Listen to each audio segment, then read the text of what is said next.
Good morning, everyone.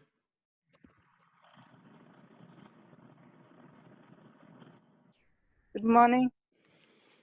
Okay, I hope you can hear me clearly. Good morning. Good So morning. thank you for yesterday for your attendance and participation. So we continue this morning. Um, First, we start with recap of what we went through yesterday. Then we'll go through the the issues of today. Today we'll be focusing so much on synthesis. So we'll be looking at issues of meta-analysis and things around that. But I hope you have been thinking about the content of what we went through, and I have been quite impressed with what you have done within your groups, showing that the concept we have covered, you have been following up on those. But you have some questions resulting from yesterday. We can take those first. Yes, I have a question. I have a problem. Are you hearing me, please? I'm hearing you. Yeah, my problem is how to navigate through the search engine. I think it's the part that is extremely important to me. You've registered your protocol. I could draft the protocol for registration and publication.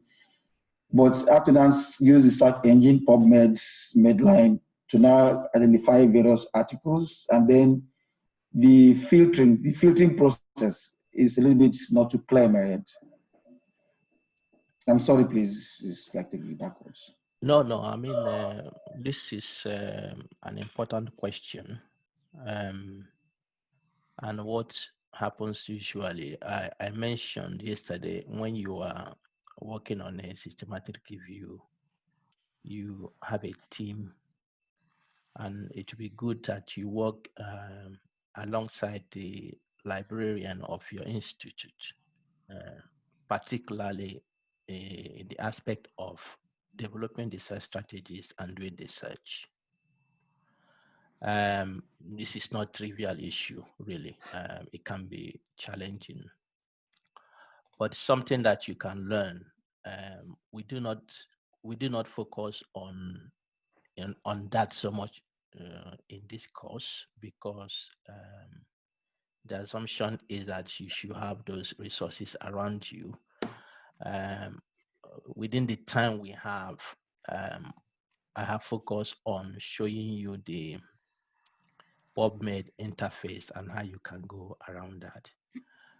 But the challenge is that uh, the different databases have different interfaces on how to implement those. But the good news is that for each database, there are um, guidelines, there are videos, YouTube videos. The databases have prepared some of these tips on how you can maximize the use of their databases. So um, I will encourage you to, once you are trying to search a particular database, you you check out for those guidelines in the form of videos or written documents. And if you have access to librarians who have skills in doing this, then it is good to consult them. Um, One thing is that if you uh, get the idea of how we have done this within um, PubMed, then it gives you um, the idea of what you can do in other databases. The most important thing here is to develop the search strategy. Once you have separated the concept in your research question, you gather the keywords. The only thing that is different for the databases is how to implement those keywords. But gathering the keywords, developing the search strategy is something that is constant across database. It's just the implementation and the combination of terms that differ between databases. So if you understand this aspect, as we have treated yesterday, and how we have tried to do it within PubMed, then it's easier to adapt to other databases. I don't know if that is helpful. No, that's fine. Good. Thank you. Okay. So unfortunately, we are not going to touch every database here. There are many of them really, and sometimes you may struggle adapting to some of them are not well developed. For instance, if you go to Google Scholar is not well developed because Google has lots of commercial interests as well. So I think because of that, they have not made the database in a way that you can use it for these things freely. So you need to find a way to manipulate it to get what you want in some of these databases. Okay, then any other question? Yeah, my question is, I have not been able to sign up on Rayang. You have not been able? Yes, consistently they've said, you know, an authentication email was sent. In fact, I've used 2 different emails that I own, but that has not been possible. I don't know what else to do. Have you checked your junk box? Because most of the times the emails go to the junk. Yes, I have. Okay. Yeah, it's difficult really to provide solution from here.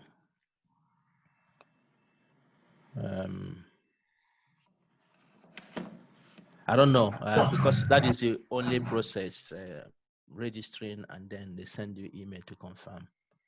Yes, and I tried using the guest option that they have, but I think it has limitations. Yeah, yeah.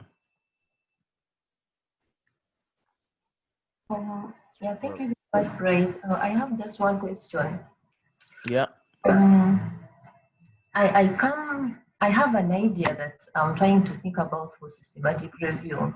And then I write the aim, I write the question, and it is quite appealing for me. It's then, quite what?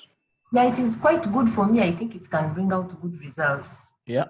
Now, when I try to look for the niche terms and clearly identify what I want, then I put the mesh terms in the search engine, like PubMed or what, then I find that I only have 10 articles that could suit the first maybe 10 or 20 articles. Thinking of filtering them to get the best. Then yesterday you were telling us that the first articles, most probably when you filter them up, you're likely to get 90% of them out as exclusions. Now, will that specific idea or specific objective be good for a systematic review? In other words, what is the appropriate sample of articles that would be very good for a systematic review? Yeah, I mentioned this yesterday. One thing for the question you have asked is to ensure that the search strategies are well developed, that you have done it right. You need to ensure that, and that goes to the previous question of how to do this within the databases. So you have to ensure that the search strategies are fine, and you can consult your librarians if they have the skills. So once that is right, you search the database and you find very few papers. Yes, sometimes it happens, and that is an indication that not much is happening in that area. That's an indication. But you know, as you see from the project we're having, the group project we're having in this course, you are searching only PubMed. But in reality, we search many databases, and the overlap between the databases is not 100% in most cases. So it is possible you may get 10 papers in PubMed, and then you search Embase and you get 100 papers, and you search Google Scholar and you get 500 papers, and you search Scopus and you get 50 papers. So combining all these. But the first part is, as we said yesterday, formulate your questions well, ensure that the components that address that question are well articulated. You have collected the search keywords that are needed. You have found the mesh terms that are required, then develop the search strategy and ensure that that is implemented. So this is the basic requirement you have to make. And once you do that, depending on the field, you may get few studies, and if you go through them, you may end up having that none of the study that you actually retrieved addresses your question, and that can happen, of course. And for research, that is an indication for research on that topic. Okay. Yeah, right. Yeah, Josephine, you are raising your hand there. Yes, good morning. Please, with regards to registering the protocol, how long does it usually take? Yeah, that is $1 million question.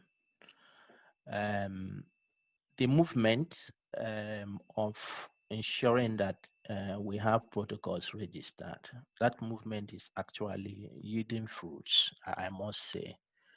I know 10 years ago or even 5 years ago, you send your protocol to Prospero. Prospero is the platform I mentioned yesterday that is one of those that registers protocol, semantic review protocol specifically, and it's based at York University in the UK. 5 years ago, 10 years ago, if you send your protocol, the next day they give you confirmation that, okay, we have reviewed your protocol and it's accepted. Sometimes it can take 2 days. But nowadays, if you go to Prospero website, it says those who are submitting protocols outside the UK expect that this can take, I think, up to 7 months or so. The reason is that the submissions have increased. There's interest in this systematic review, and people have come into the field trying to do it. And submissions have increased. I think a year ago, they indicated for those submitting outside the UK, it was 3 months. But I think that we've extended it to 7 months because there are many submissions regarding the COVID-19 situation. So this gives them challenge. I showed another platform, Research Registry. There you can send your protocol, but we have just 2 or 3 of these existing. I can imagine many people doing systematic reviews all over the world, and they want to submit their protocol. So registering it nowadays can take you some time to do that. But one thing is that if you submit it for registration, then if you want to publish it, you can also submit it for publish. And those who are working in developing countries, really, you should take advantage of that. For those of us who are in this part of the world, if I submit my protocol, I need to pay for that. I need to pay sometimes thousands of pounds or dollars to publish my protocol once it's accepted. But for you, there is this Hinari program the WHO has that waives some of these costs for those from developing countries. So you don't have any hindrance actually to submit it for publication in the journal, so that you have these two aspects. You're waiting for registration as well as you are. Yeah, please mute your mic. Please, a follow-up. A follow-up. Yeah, so I was saying that, let me just finish. I was saying that if you submit it for registration or you submit it for publication, you can continue your work. You don't need to wait until they give you a signal that it is now registered. You can continue your work, your systematic review. Yeah, please. A follow-up. I wanted to ask if the protocol comes, you mentioned that you can continue writing your work, maybe submit it for publication.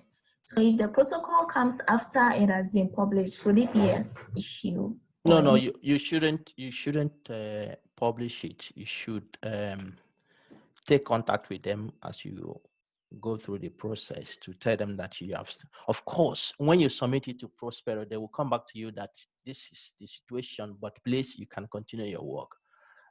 But don't submit it before it is published. Keep contact with Prospero to let them know that you have continued your work, even though you have not heard from them. They will come back to you and give you a solution of what you can do. They can also find a way to fast forward the review of your protocol.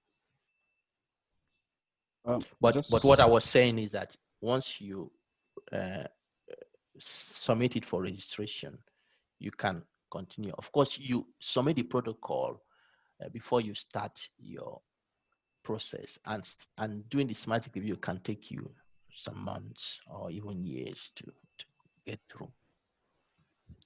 Just to ask this question, is it ethically right to do the work before submitting the protocol? If no, then what of instances where one has made errors of this nature and has what he believes is a fantastic protocol? Can such work be repeated again, given with an appropriate if you have finished clearance? the work? And that is why when we started this course, the first thing we said was you develop your research question, then prepare the protocol. The protocol should be done before you start the work. It's not post hoc. You can't do that. It's against science for you to do that. It's not the way we do science. We do going from asking the question to the answer. So if you have finished your work before you start doing your protocol, then it's not the right way. You can submit the work and tell them that you didn't prepare a protocol before the work, so they can make assessment whether they accept it or not. And in a sense, Prospero will not accept your protocol if you have reached the stage of data extraction in your systematic review. If you have started data extraction, they will not accept it. So they encourage you to submit your protocol way before the work has gone to that extent. So the best approach, which I will continue to emphasize in this course, is that once your thoughts come to you, you want to do a systematic review, then prepare your protocol and send it for registration. Science is not something we do in too much hurry. We want to do it and do it well, and that is very important. I have one question. Yes, please. I just want to know if it's that necessary to have like a formal authorization from all the authors from the articles that I'm gonna use on my systematic review, or to use their database or something like that. What do you Do I mean need to by? write to the authors or something like that? So you mean if you go to PubMed and you do the search and you extract the studies, if you need permission to use those papers? Yes. No, you don't No. need permission. There's no permission needed for those. Once your papers are published, they become public documents. And in most cases, the journals have the copyright of those. So if you're going to use published papers, you don't need authorization. What happens is that, like I mentioned yesterday, one of the ways to get additional papers is to contact authors you know are working in that area. For instance, if you search conference databases and you find a paper that was presented in a conference but not published, so you may want to have the full data for that study. So you contact the authors to ask if they would provide you additional data. Okay. So in that case, you do that. Or sometimes you even have a full paper. For instance, you are looking at effect of something on something, and then eventually you find that, of course, they have studied this outcome, but they have not reported the aspect you are looking at. They may have the data, so you can contact them to ask if they can help you provide such kind of estimates for you. Okay. But using the papers, you don't need their authorization. Okay.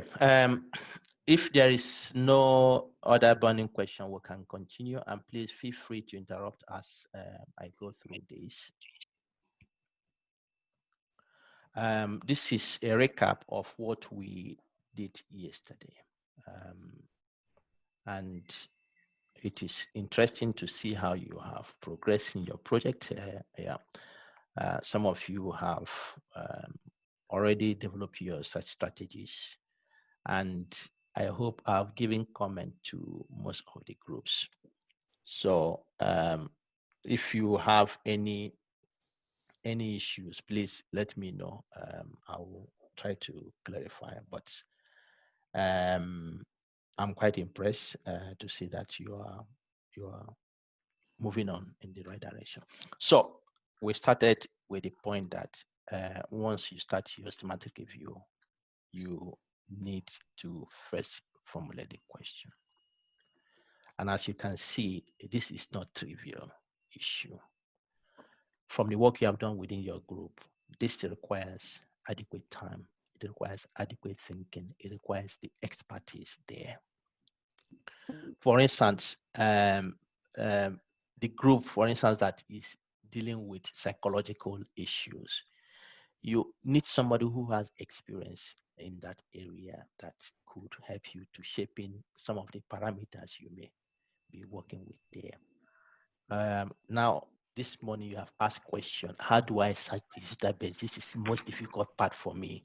Yeah, and I mentioned the team should involve an information scientist or a librarian who understands how you can deal with this retrieval of published materials.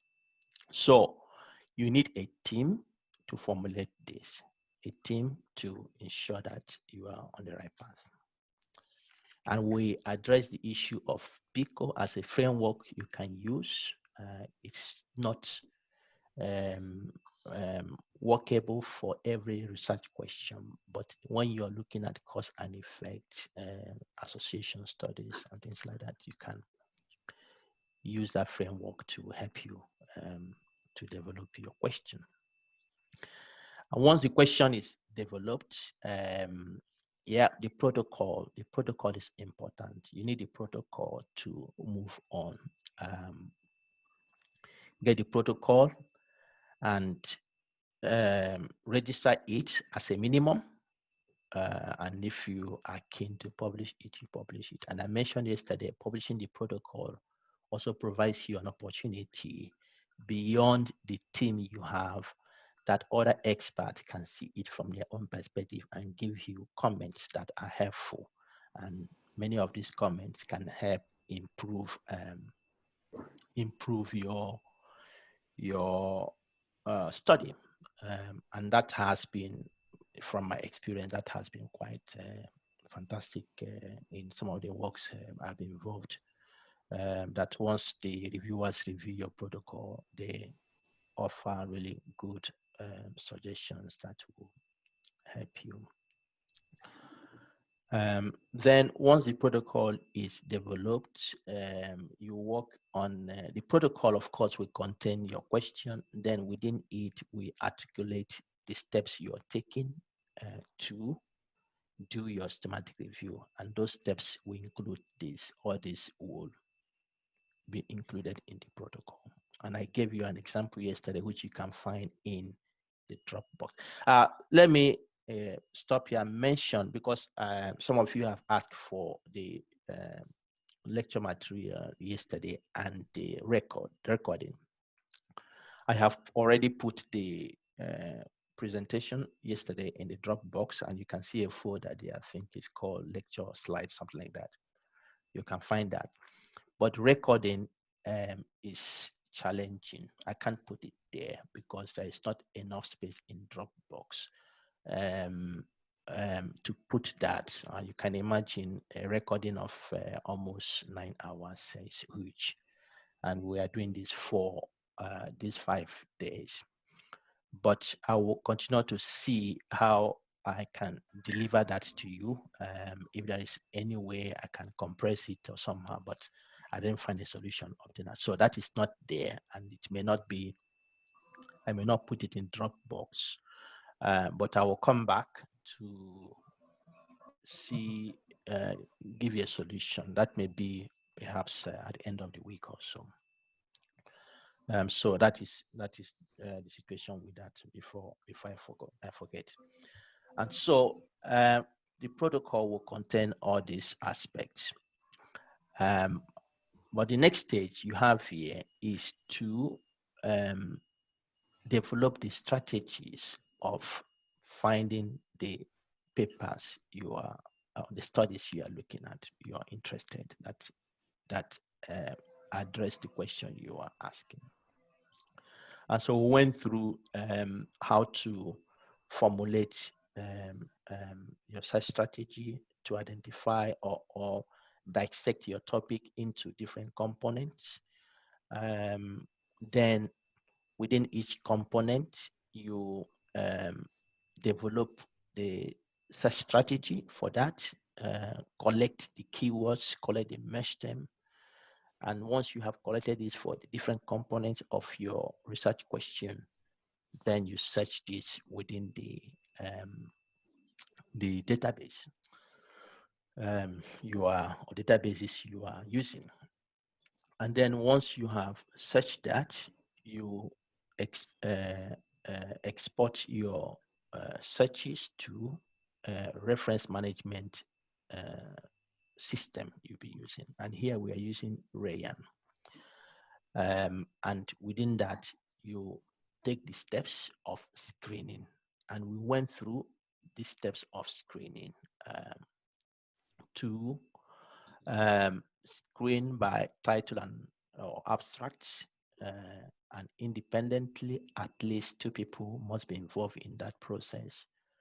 And once you have finished screening independently by title or abstract, then you meet and reach a consensus on the studies you take forward, and you record the number of studies that you have excluded. And by the title or abstract, most of the studies will be excluded. Then the next stage after title or abstract will be full text screening. There, independently as well, each of you would look at the studies in full text to see if there are some that you have included that shouldn't be included, then you exclude those.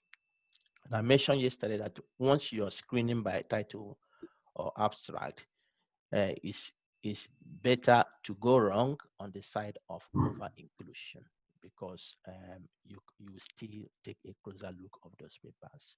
Don't be quick to exclude if you are not sure. If you are not sure, include it and take it forward and exclude it at the level of a full text screening.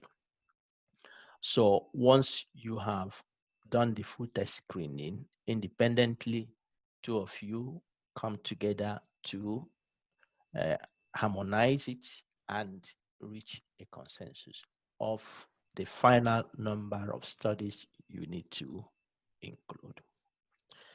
And I've said once you have outlined the final number of studies, you can contact experts in the field to tell them this is what we have. Can you see if we have missed any study? And then please mute your mic.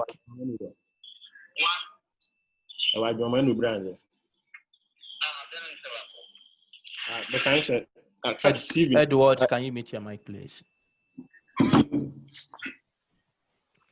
Okay. Yeah, so you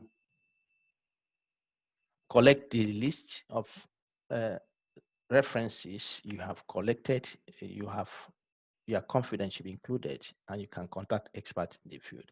And then within the studies you have included, you check the reference list to see if you identify other studies that are eligible to be included in your review. And so that was where we stopped yesterday. And so you can see that just in one day, we have covered the 3 stages of doing the review we plan to cover this week. Today, we'll be looking at issues of data extraction, quality appraisal, and doing the synthesis itself. So the stage where we can now make sense of the data we have collected. So these are the things we'll be covering today. Any question this far? Yes, Bright, I've got one question, can I?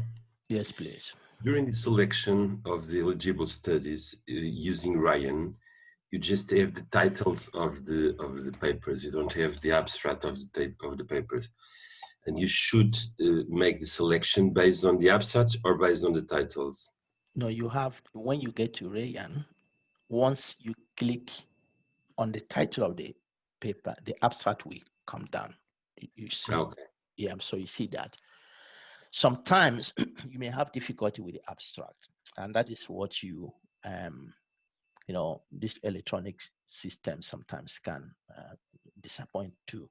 So you have to find a way or go back to PubMed. But in most cases, the abstracts are there. You find them. And in some cases, you also have the full text there in Ryan for those that, for instance, are open access journals. Otherwise, once you have finished screening, you need to find the full text yourself and then screen the full text. Okay, we can take our 10 minutes break. And hello, sorry, before we do that, can I ask a question briefly? Yes, sorry. please. Yeah, you can ask. Yes, good morning, everybody. I tried to rehearse what we did yesterday, trying to use Ryan to review, and I tried to get some of the keywords to make a search, and I saved them into a folder. And when I copy to create, it's telling me that the document I copied is not in the format. Which format do we put the document that we need to review on Ryan? Yeah, if you go to Ryan there, you see it's already on the first page there where once you get into your project, it tells you the format it accepts. If you have such PubMed, it's good to save it as CSV. CSV. Okay, what does it mean, sir? It's comma separated. What's it called? It's what's it called? CSV. CSV is common format that is adaptable to different platforms. Okay. So yeah, Ryan recognizes that, and that for me, I have found it quite easy. Okay, sir. But it's impressive that you rehearsed everything we did yesterday. Did you sleep at all? It's really not very easy enough. Okay, anyway, let's come back 45. Take a short minute. Thank you, sir.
We can start now.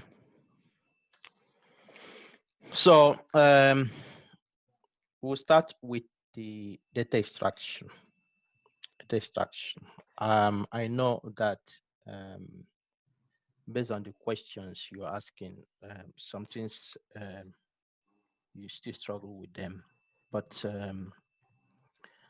I believe that by the time you go through the group work, it will be clearer. So please take advantage of that. That is why this course is quite hands-on, so that once you learn, you can implement those skills. And if there are things, one thing is that when I have taught it, I always give participants the opportunity to contact me. Of course, I have many contacts, but as much as possible, I try to help out where I can help. Otherwise, if I have limit of time, then I can't do much around that. So please, if you're doing your own work and you think you need some input, just let me know. I will do as much as I can. Some have also asked me, I thought I would mention this on Friday at the last class, but I can still say it now. I'll repeat it on Friday. If you think you have the energy, if you have the time, if you have the inspiration, you want to get involved in systematic reviews, we have some works we are doing. Just let me know. I will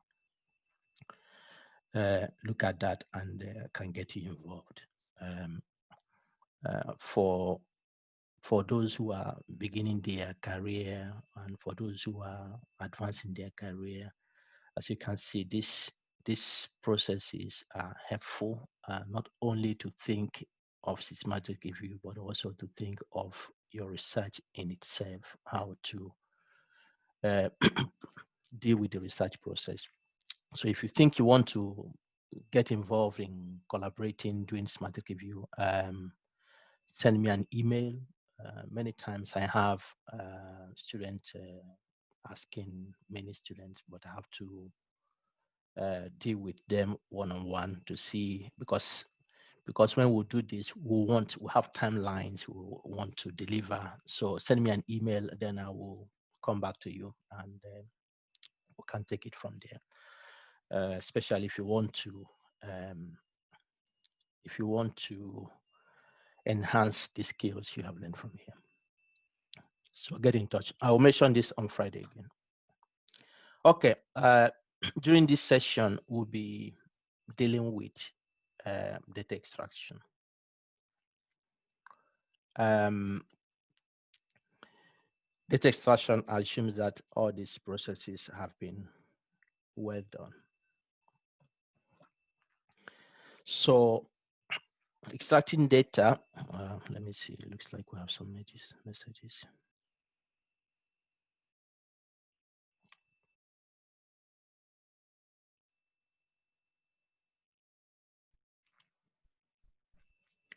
Yeah, just send me an email for those who have indicated interest, then we can take it from there. So data extraction is the process where we collect relevant data or information, however you want to call it, from those papers, the information that are relevant in addressing our question. You can see that not everything published in a paper may be relevant to your question. So data extraction is the process that you map out to be able to collect those information in the papers that are relevant to the research topic you are dealing with. So, like I said here, the data extraction should be tailored to the review question. which means don't go to the paper, you're taking everything there. You need to be focused on what you're dealing with. Like I mentioned, when you are screening the studies, data extraction needs and must be done by at least 2 people. So you can see that this becomes the systematic aspect of the review. If you remove the systematic, it's an ordinary review. But the process of ensuring scrutiny, reproducibility, objectivity makes the systematic review systematic.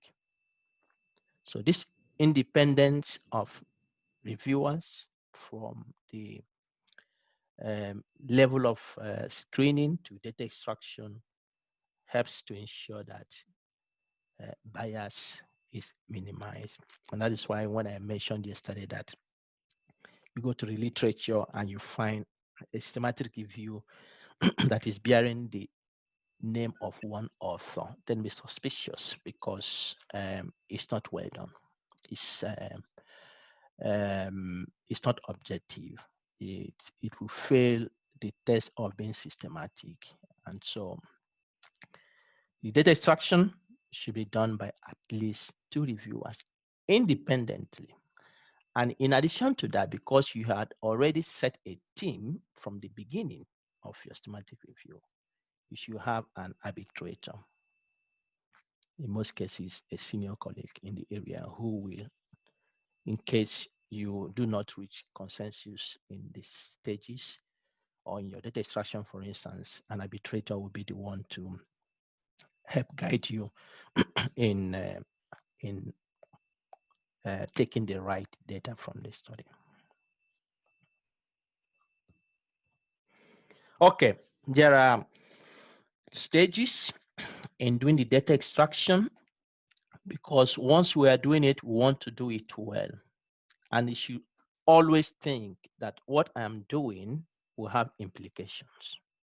The results of my research will have implications. And those implications are that systematic reviews are set up to help guide decisions. Decision in practice, decision in policy, decisions in research. And so it must be done well. And so that is why we take this rigor to do it.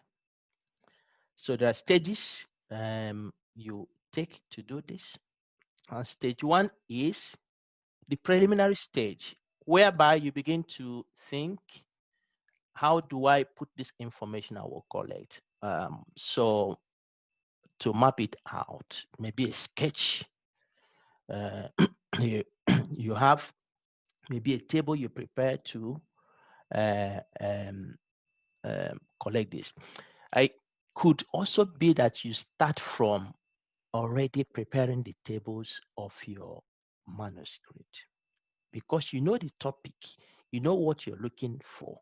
So you can already start preparing the table, make a sketch of your table. Say, table 1, I would like it to be this.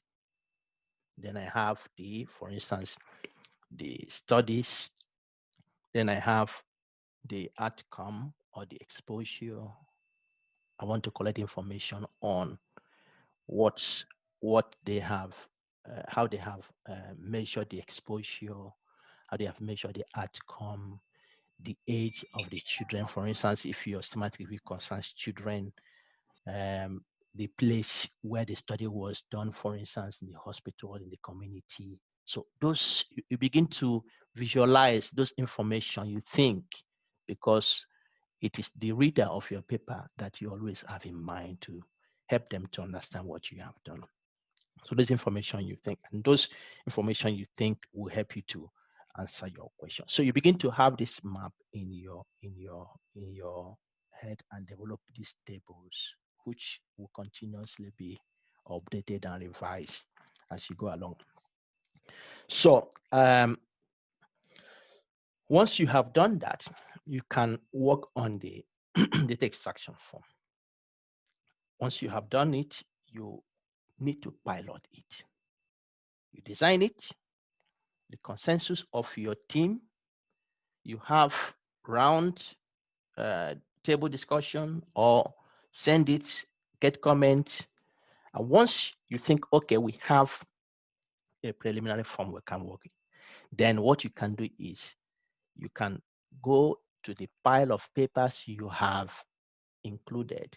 You can take 2 or 3, and you and your second reviewer will pilot it. Piloting it means that you take those papers and see how much the form you have made can get the information you're looking for. For instance, you may say, okay, I'm collecting information on age, and you just put age there. But when you go to the paper, they did not just make age, they have categories of age. Another paper may have age in another category.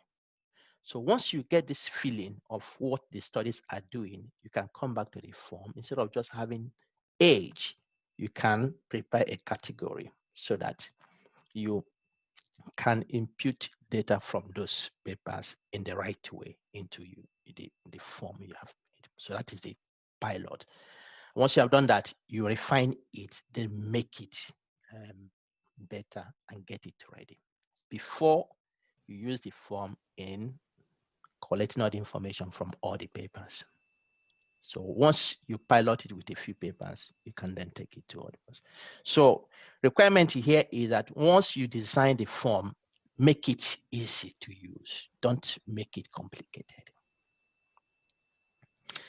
And it will be helpful if this form will be used by other people who have not participated in preparing it, or even for yourself and your co-reviewers. It will be helpful to give instructions, small instructions of how they can complete what you're looking for. So it will be helpful. Not necessary, but it will be helpful if that is the situation. And then it is called data extraction. Data extraction. Try to minimize free text. We want to, as much as possible, collect the right information.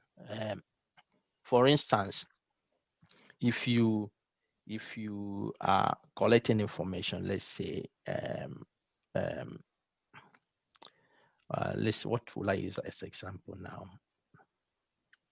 Let's say age. Let's say age.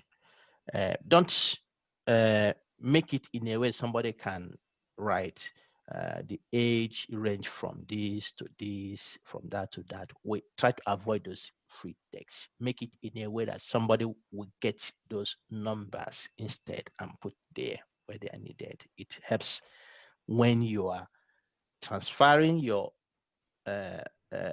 data from your data extraction form to the manuscript you'll be preparing. I think this will be clear as we go through. So stage 1 is the preliminary stage where you plan how and what you will be looking at for. Stage 2 is when you design, you pilot, you refine it. Then stage 2 continues the content of the data extraction form. You should design it. Of course, I have said that it should be tailored to the review question, but it is good not to collect shots of the information you need. You should do it in a way that you collect as much data as possible, so that you don't have to go back to the papers again looking for the information that you have not collected. There is, let me see this. There is,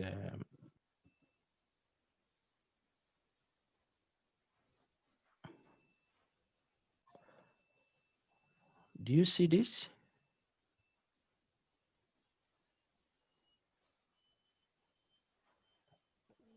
Does everyone see what I'm this website here? Yes. Yeah. Okay, Yeah. great. So what happens here is that this was the paper I showed you yesterday. This student carried out. Yeah, this student carried out. So during the time she was writing this paper, We are just reviewers. seeing the PowerPoint, not the paper. Oh, you're seeing the PowerPoint, not the paper. Yeah, that's what I was asking. Okay, let me share this. Okay, you see this now? Yeah. Okay, so this was the paper we used as example yesterday, which is in the Dropbox. This is the protocol. For some reason, the reviewer, one of the reviewers, asked her to include the, as I mentioned yesterday, the search strategy for all the databases she will be searching, as well as a sample of the data extraction form. Now, because she has mentioned this, that she'll be developing a data extraction form. And this reviewer, perhaps, I don't know what experience he or she has had, thinking maybe some people mention it and don't do it. So in your revision of your protocol, please include the search strategies for all the databases you'll be searching, as well as the data extraction form as appendices. So she included this here. And so you can see what she has done. I have a sample of this as a PDF in the Dropbox. And that is in where I have put other files, something like that. So you find that. But these are the items she has included to extract from the papers. She has what she called general information. And in that general information, she has this reviewer, that is indication of the name of the reviewer, date of data extraction, the author of the paper, the article title, the source, that is the journal where it is published, contact email for the author, the study design, the study aim, and here she has quality assessment. We'll come back to this. This is the next stage after the data extraction. And this quality assessment, she has brought it here to get the results. And this is the overall quality assessment. I will come back to this so that it's clear to you. And then she has another section, population characteristics of the studies. And she has indicated how the information she's requiring for cohort studies and exposures she has collected. And I told you yesterday she looked at psychosocial stress during pregnancy. And so different studies have looked at different things. So once a study is collected, she will indicate, maybe make a mark that, okay, this study studied this. The outcomes, you can see the age at which the outcome was measured, method of assessment of the outcome, and so on and so forth. Yeah, once you get this slide, you can as well go here and find out. So yeah, then she comes to the results aspects, estimates of association between maternal stress and the primary outcome and secondary outcome. Then she has aspect of analysis, method of analysis, power, statistical software. Yeah, we'll have a mic that is not muted, please, if you can do that. Thank you.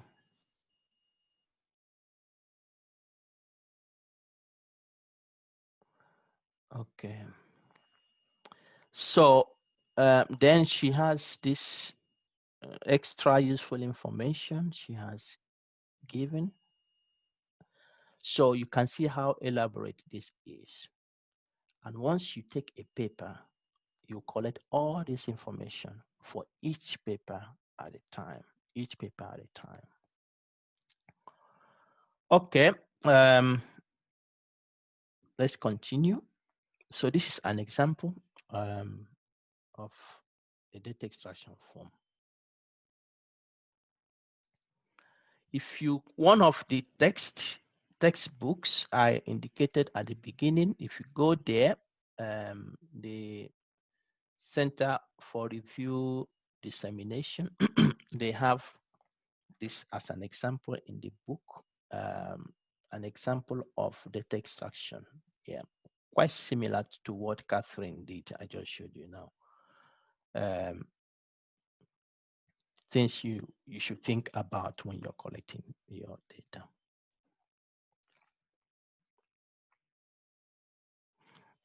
Okay, once you have piloted,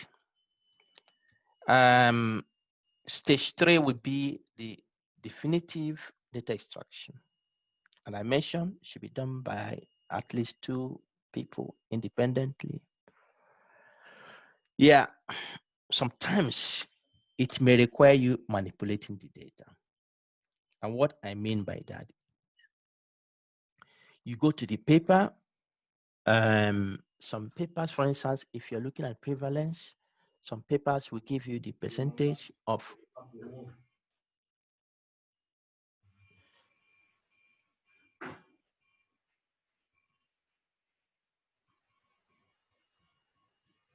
there is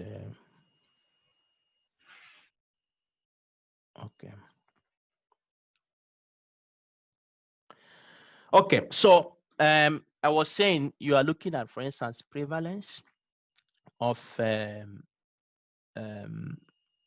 disease, and you get these studies, and in this paper they have given you the percentages of the disease, which indicates the prevalence. And in another study, they have given you the numbers only. So because you want to have this in common format, you have to either calculate the percentages or calculate the numbers so that you have it in common format. Sometimes you may have regression estimates, and the authors, for instance, have given you the, let's say, the risk ratio, but in some paper, the authors will give you the coefficient of the regression and not the risk ratios. So you have to manipulate to calculate it so that all the studies will have a common format. And so you do this when you are collecting the data from the studies. In essence, the data extraction form is a stage where lots of work is required. It's required. I mentioned when Lucia was asking the question, I mentioned that sometimes the data you're looking for, information you're looking for in the study is inadequate or is missing. You contact the authors to get that information. This is helpful, and we have had this experience many times. You get feedback in different ways. You may contact the authors, and this can really be challenging sometimes. And you get an email, maybe the authors do not work in that institution anymore. It happens, and you just hit a dead end. You may also contact them, and they say, well, we are not willing, or we don't have time to give you this extra data. Sorry, please. You may get a feedback, or please, this study has ended a long time ago and the data has been destroyed. Or, yeah, we have this data, but it's archived and we do not have access to that. If you want us to do that, then we need resources. You pay working time or something like that. Or you get a feedback to say, well, yeah, we are ready to help you to do this, but it will take us 2 months, 3 months to do that. So if you are patient, we can get that for you. Or you get a feedback to say, well, yeah, we can help you with this, but we also want to be authors in your paper. So these are issues your team needs to consider. Being authors in the paper, for me, there's no problem with that. It's fantastic. I could. So what we have done, one of my students, when he was doing his what's it called, systematic review, he contacted his authors, and they said, yeah, we are willing to do that, but we would like to be included as authors. So he came to me and was saying, yeah, of course we can do that, but just calculating those will not be sufficient to meet the criteria of being an author. So why don't you go back to them and ask them if they will be willing to help out in some other way in order to increase their eligibility of being authors. And we were actually looking for help with data extraction. And they said, yeah, we can do that. I said, okay, get them involved in the data extraction. And they were quite happy to do that. And then we included them as authors in the paper. So you can be very open to have this kind of reward system, because the data you're requiring sometimes may need time to do that. Yeah, people are really busy with many things they are doing. So you can get this feedback. But the point here is that once you have inadequate data in the study or data missing, please contact the authors. Now, stage 4 is you have done this independently between the reviewers. Stage 4 is you have to compare the data extraction you have done. You compare for consistency in what you have collected, correction of discrepancies, you resolve ambiguous areas, and you can make further decisions on contacting authors. This is very important and requires time to do it. The question is, how do you do it? You may send,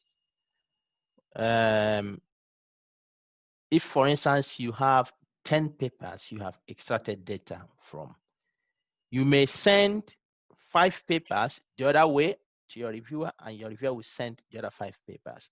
So your reviewer will check, your co-reviewer will check the 5 you have extracted and compare to his. Then you check the 5 your reviewer has extracted compared to yours. That could be a way of doing it. It may also be that maybe your reviewer wants to do it, check all of them first, and you come together and you discuss. Or you may find a time both of you can sit down and you look at your forms one-on-one and compare. So this can be done in any of those ways. Okay. I don't know if you have any question up to this point.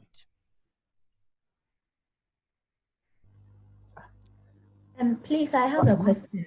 Yes, please. With the data extraction form, is it that, for example, the items that were listed will be put in a table where the various information from the articles are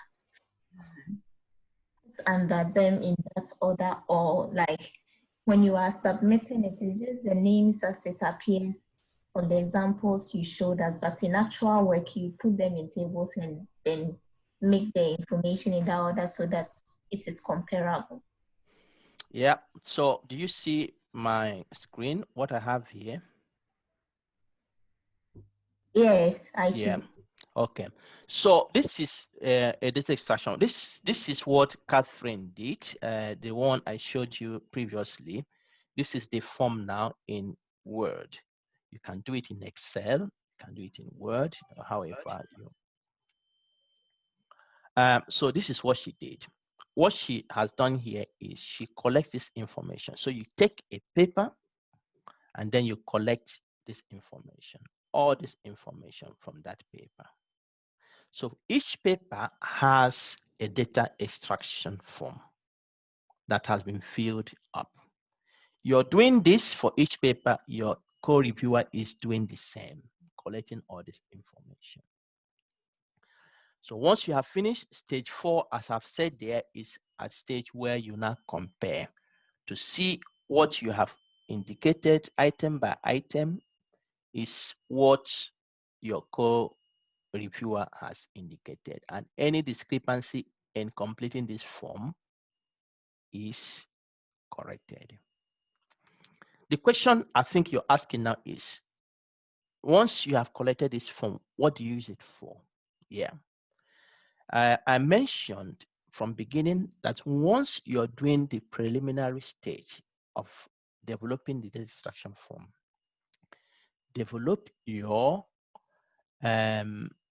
tables for your review. Develop your tables for your review. And once you develop the tables, the information from the form will now go to those tables that will be published in your, that will publish in a journal, the systematic review itself. So you collect this information. Just a minute, I will give you example of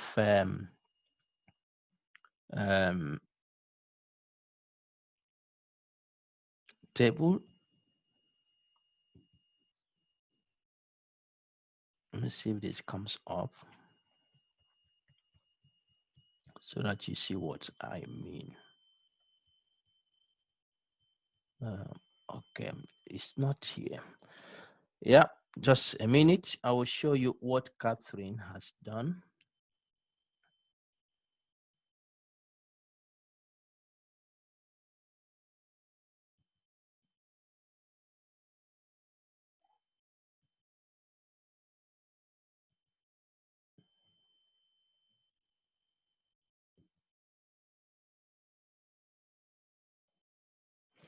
Okay, I can share this with you so that you see.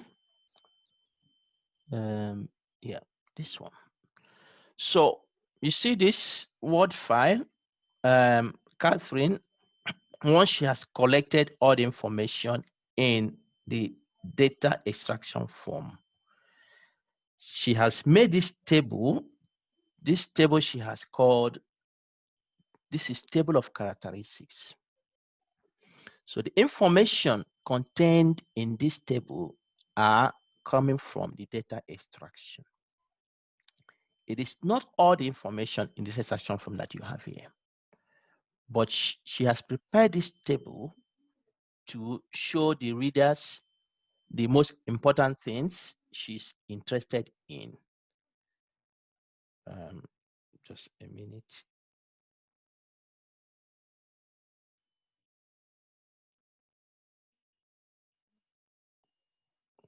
Okay, so what you can see here is that from the data extraction, she has extracted the reference of the study, the country where it was published, and the study design. And in this column, she has given those information.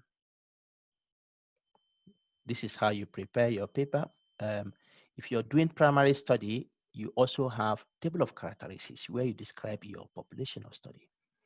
And so you're doing the same thing for a systematic review, but this will be at the level of a study.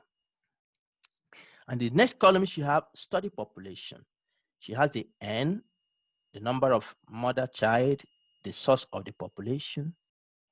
And so she has the number recruited, the number analyzed, age of children and follow up, yes, type of prenatal stress and assessment. These are all coming from the data extraction form. And then she has here key results from this study. And the quality appraiser will treat next. She has given the grade a study has been given. So once she has made the data extraction form for each study, she goes there, she has a table in the manuscript prepared, she goes through, and that is why it's good to make your table so that you know the story you want to tell the readers, what you want them to get from what you have done. And so it is not everything here that you take forward. You take those that you think are important for the readers. And so those come from the data extraction form. So this is how you use it in your manuscript. I don't know if that answers your question, Josephine. It does. Okay. Any other question? Sir. Hello, sir. Yes. Okay, sir. So, well done, sir. Yes, sir. Adeumi. Well done, sir. Sir, I would like to find out, just seeing the, what's it called, the table of main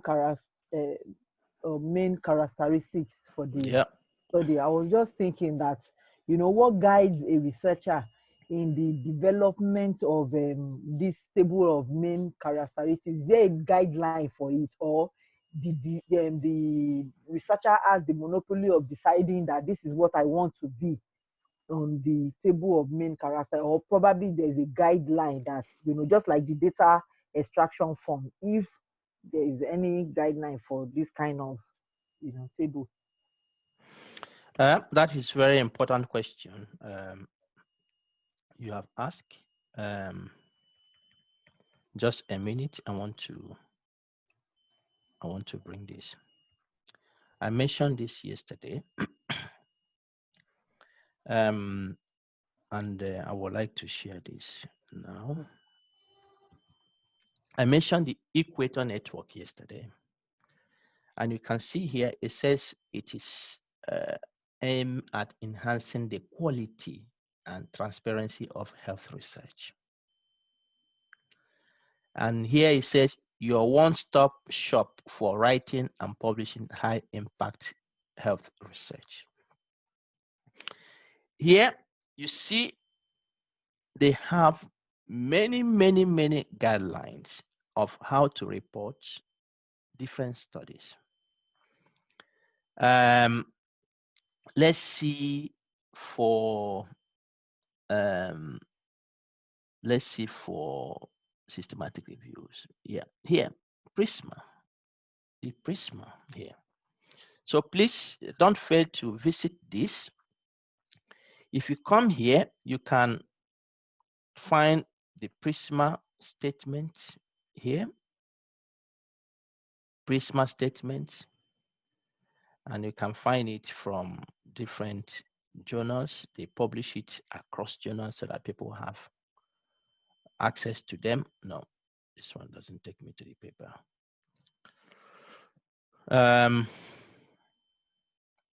Okay, this one. So Equator is very important for you to look at how they have tried to help people to report well.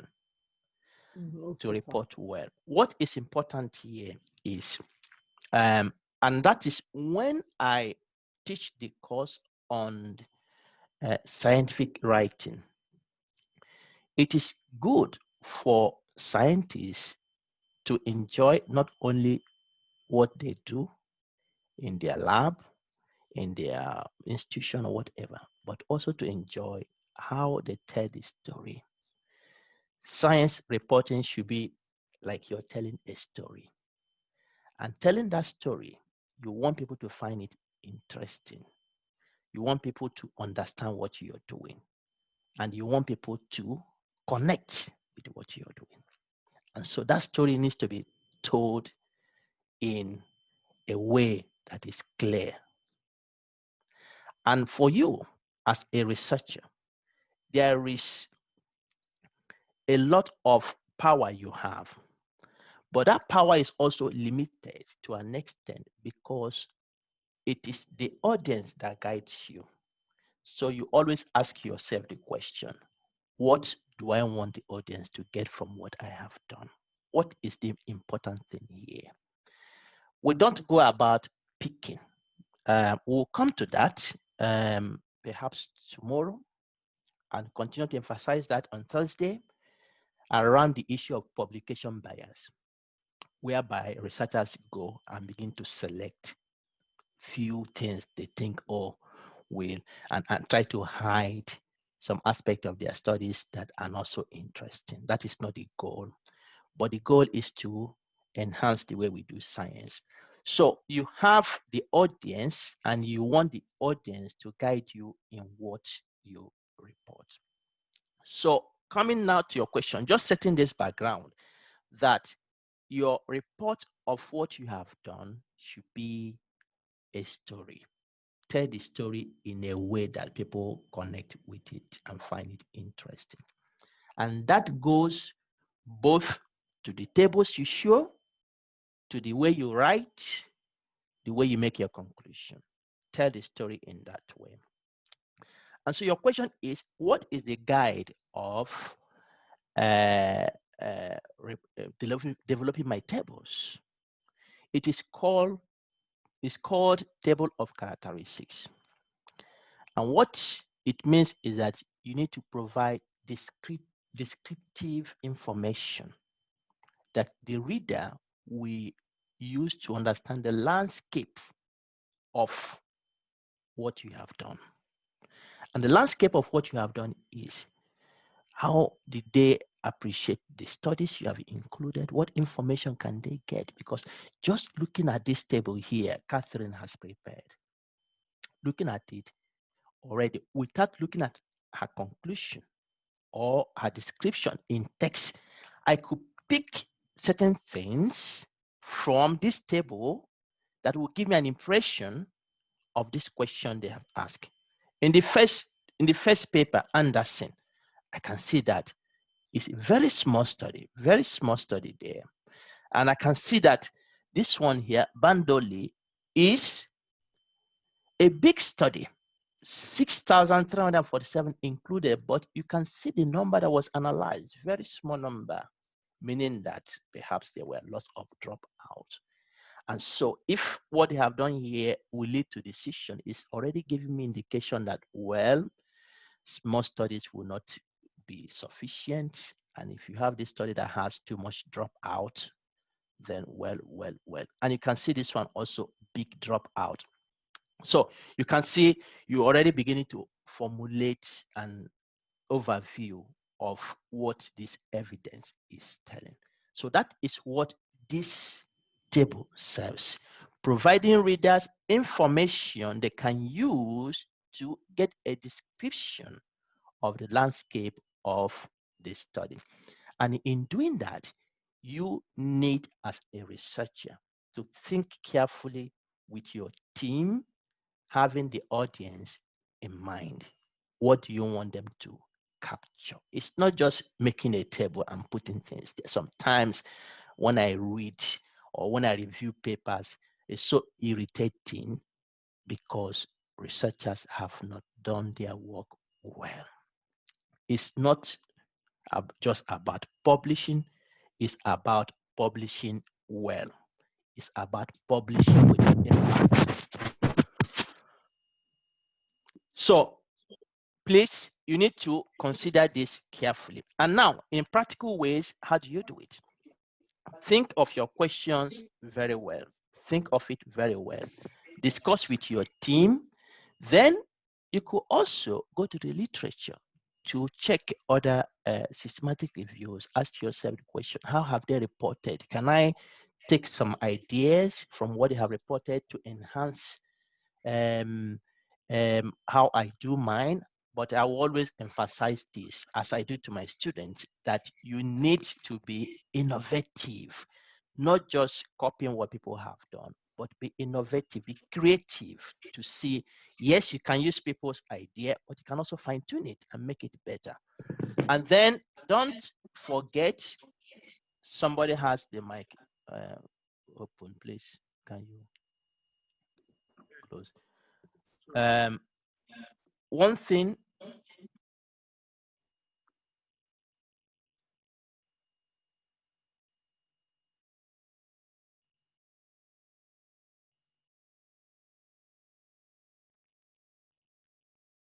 Yeah, is it off now? Nope. I can't see who has. Looks like it is, sir. It's off now. I think so, sir. Okay. Nope, it's not. It's not. It's still on. So please, whoever has that reflection, just mute your mic if you're not speaking.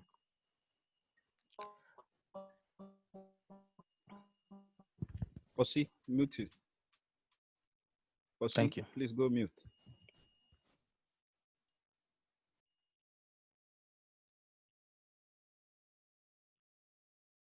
Posi, can you mute? I can't mute you from here. I'm not sure why I can't do that.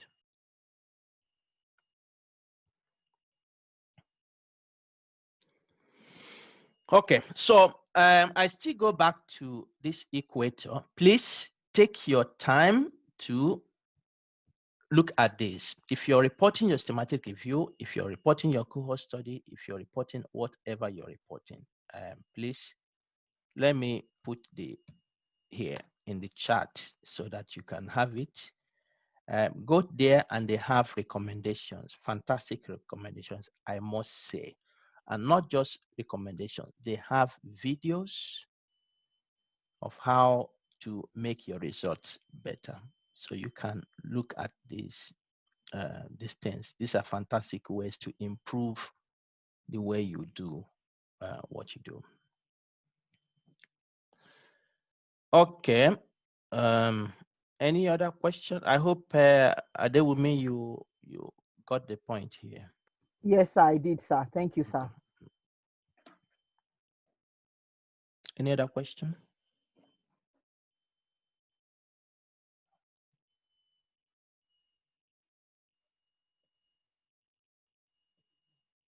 Everybody's fine with this?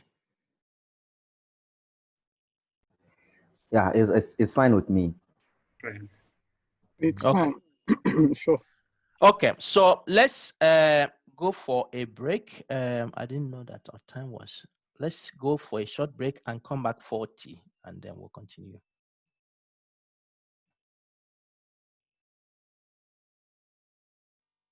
Okay.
Okay, welcome back. I think we can continue.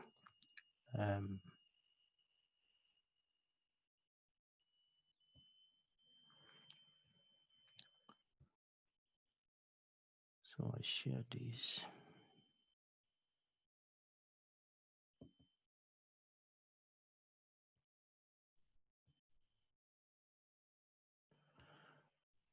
Okay, so this is what I have described so far. Somebody have a question?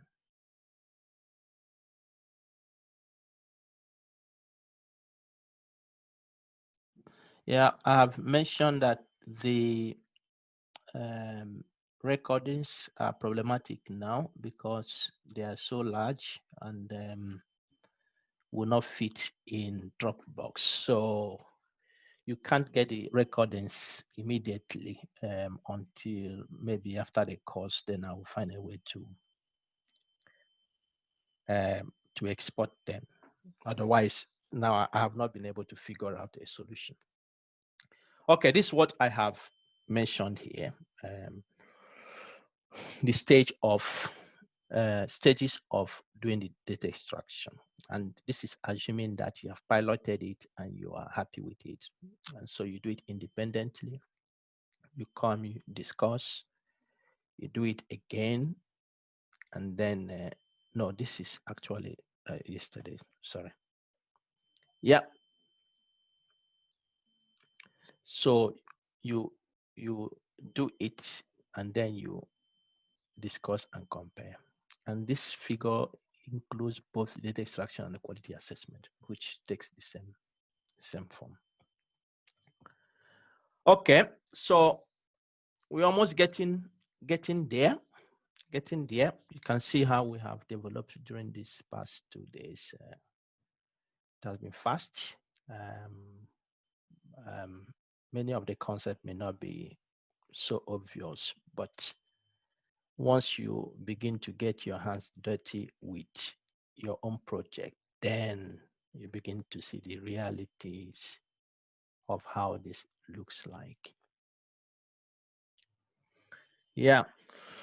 So we have extracted the data from the individual studies, and now we want to appraise the quality of the studies.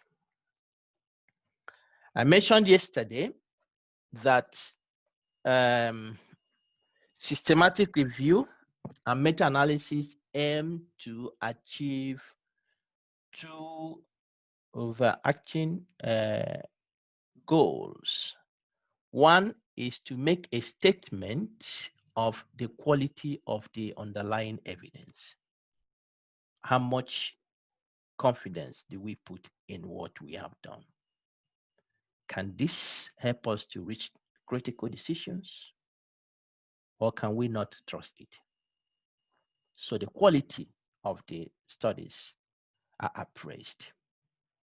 Systematic review and meta-analysis help us to achieve this. The second thing is that to a great extent, two are better than one. So if we summarize evidence from several studies on a topic, we can have a certain level of confidence more than we're just using one of those studies to make a decision. So systematic reviews and meta-analysis help us to synthesize and bring together a summary of the underlying evidence. So this I have mentioned is one of the objectives to appraise the quality of the studies. And when we do quality assessment of these studies, we have collected information. What we are trying to do is to evaluate their methodological rigor. We want to see how close to truth they are. Have they adhered to the scientific process of doing research? Because it is not just about the finding. The processes that lead to the findings are more important. Because if the processes are not done properly, if they are flawed, then our confidence is reduced. So the robustness of the methodology of these studies and how rigorous they have been done will help us to derive robust evidence that will help us to guide a decision.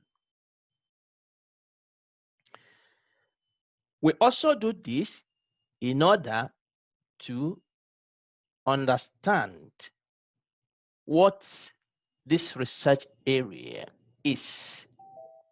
What is the level of quality of studies in this research area, to find gaps and to propose research agenda in going forward. So the quality assessment is very important. And this we do when we are doing the data extraction concurrently or when we have finished.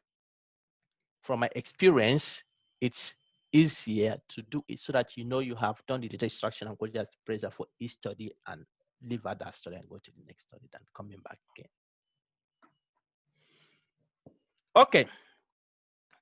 Sometimes when you look at the literature and you look at quality assessment, some call it risk of bias. They mean the same thing. The quality and the risk of bias mean the same thing. Meaning that you want to understand how each study and the processes of the study deviate from the truth. Of course, you can see what we have here when you interpret design, bias.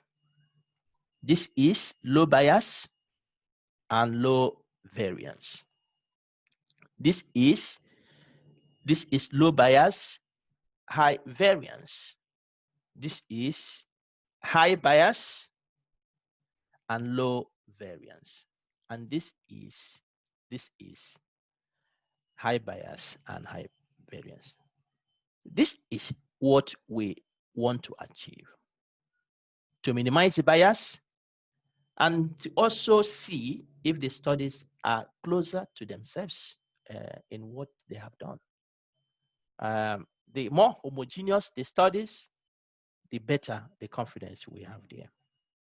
The more heterogeneous, for instance here, and high bias, of course, we're not confident in this. So this will result from the study design, the way it has been done, conducted, the way the analysis have been made, and the way they have been interpreted as well. And a study that has high bias, of course, will obscure what we are looking for. It is possible the findings we get may be due to the bias itself and not the real effect that's supposed to be there. So dissecting the bias helps us to explain differences possibly across studies.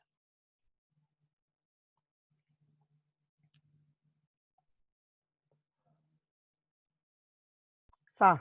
Do you have noise disturbing you? Sir. Yes, please. Sorry to take you back. You know that bias thing, I was just thinking that, so how do you, systematic analysis involved, we are not, how will I explain it now? Okay, I'm trying to see. Okay, what I'm trying to say is that how do you identify bias in the secondary data, in secondary data and all that, it's confusing. That is where we are going. Oh, okay, sir. Okay, sir. So just relax. We'll get there. So just to tell you that the focus, our interest is to ensure that our findings are not obscured by bias. So for each study, we are going there to detect the level of bias.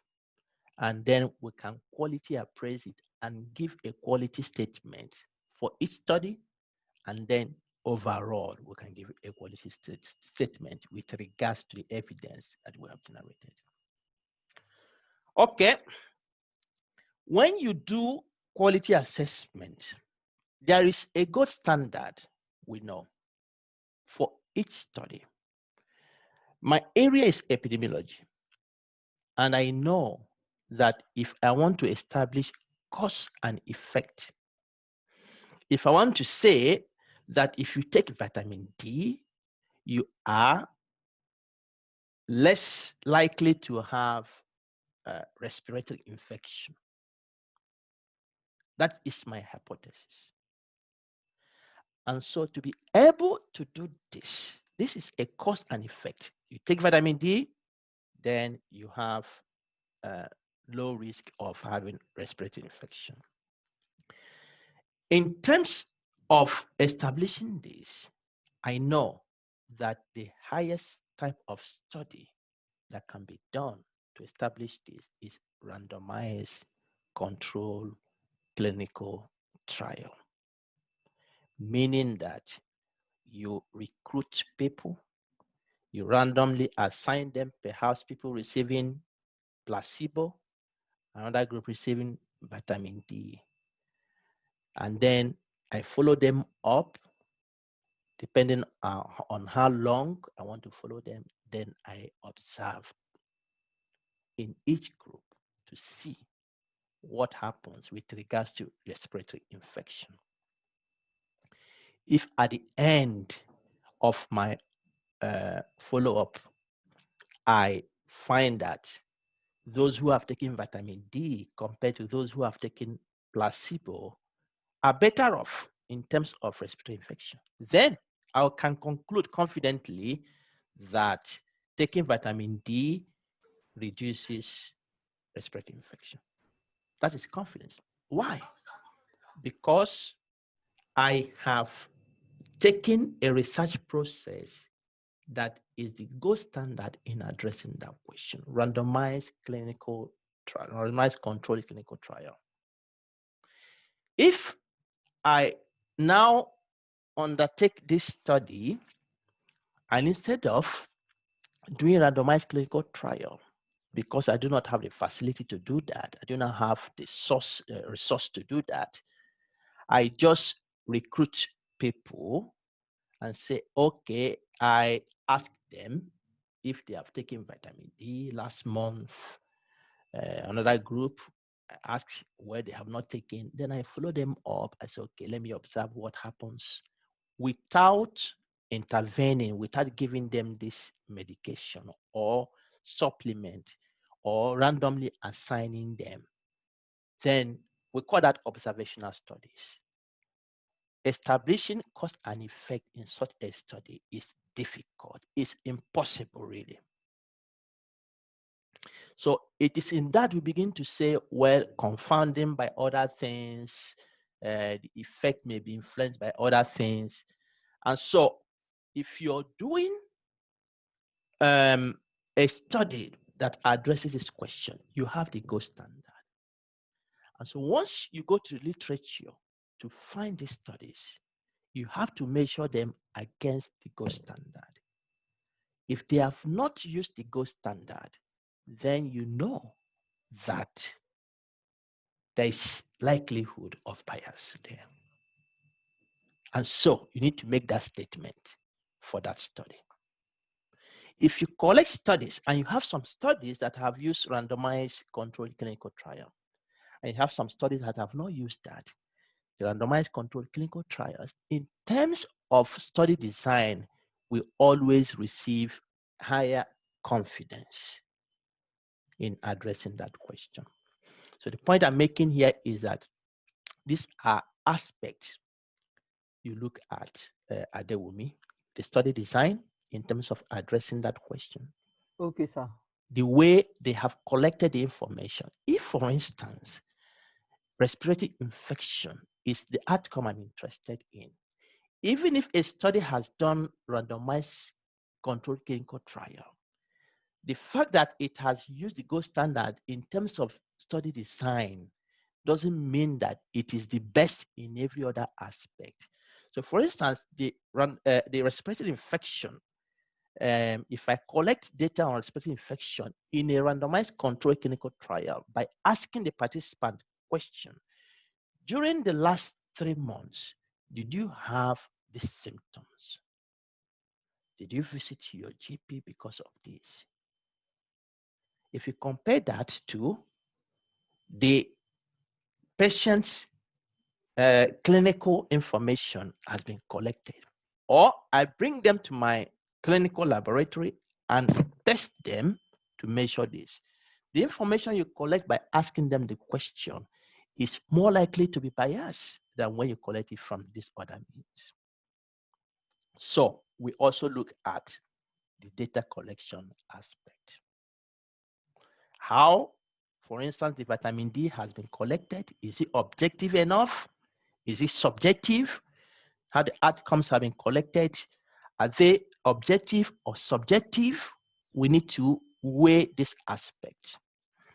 And then I mentioned the issue of confounding, which is a problem for observational epidemiological studies, like cohort studies, case control studies, cross-sectional studies, and all those studies that are not randomized control trials. So you need to look at the aspect of confounding. And you also need to look at the aspect of generalizability of findings, which we highlighted yesterday. What you have found, how applicable is it to the source population? I showed you let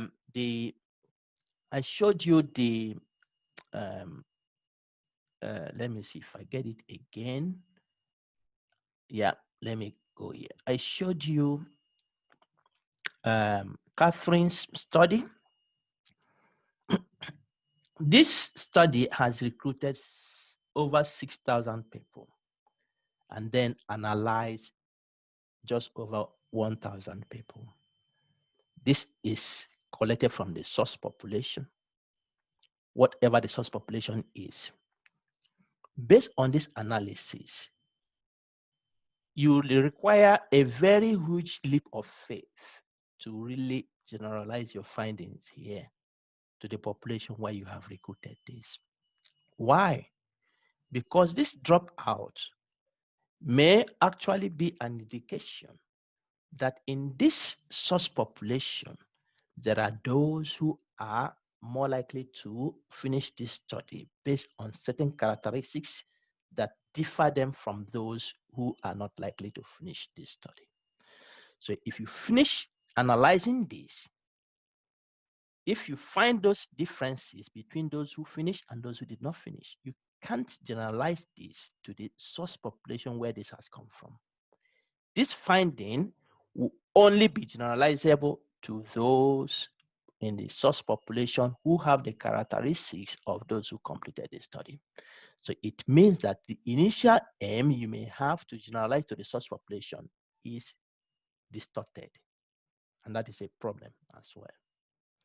And so if you look at the literature, you see that many people do their studies and eventually after analyzing this, they still generalize to the source population, which is wrong. Because this dropout and those who fall out may likely be different from those who finish the study. And you can't generalize the findings from this number to those who did not finish the study because they did not meet the criteria of those who finished the study. So we look at those aspects as well of generalizability. Okay, how do we do the quality appraisal? There are different tools that are available there for doing this.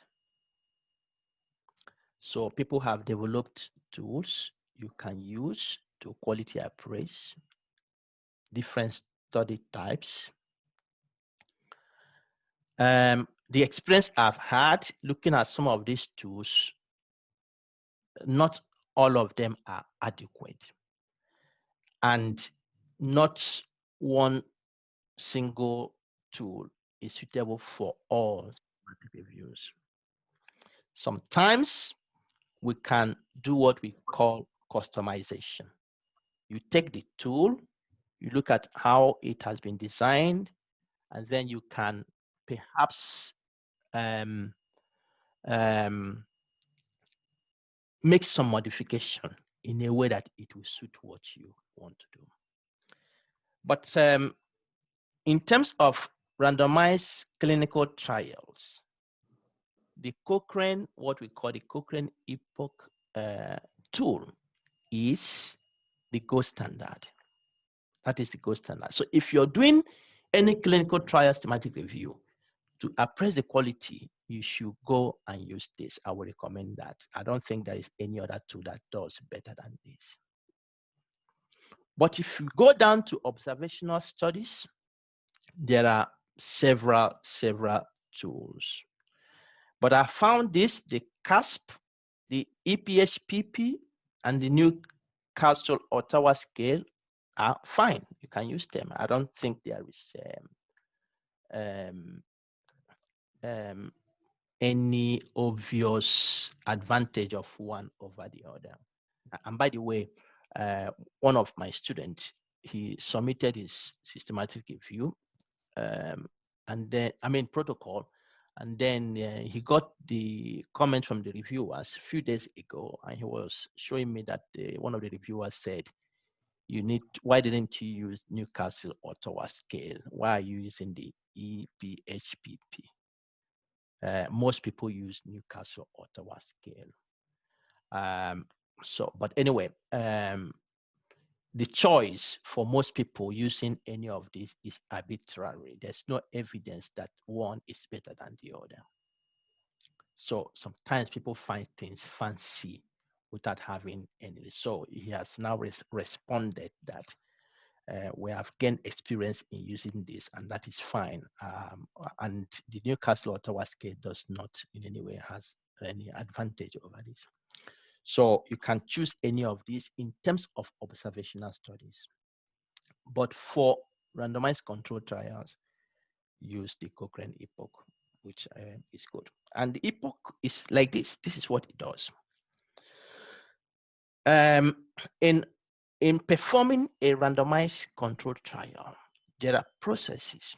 You have selection of the participants, and the participants need to be randomly assigned to different groups. This tool wants to know how have they done this random allocation? How have they done that? What method do they use to generate this random?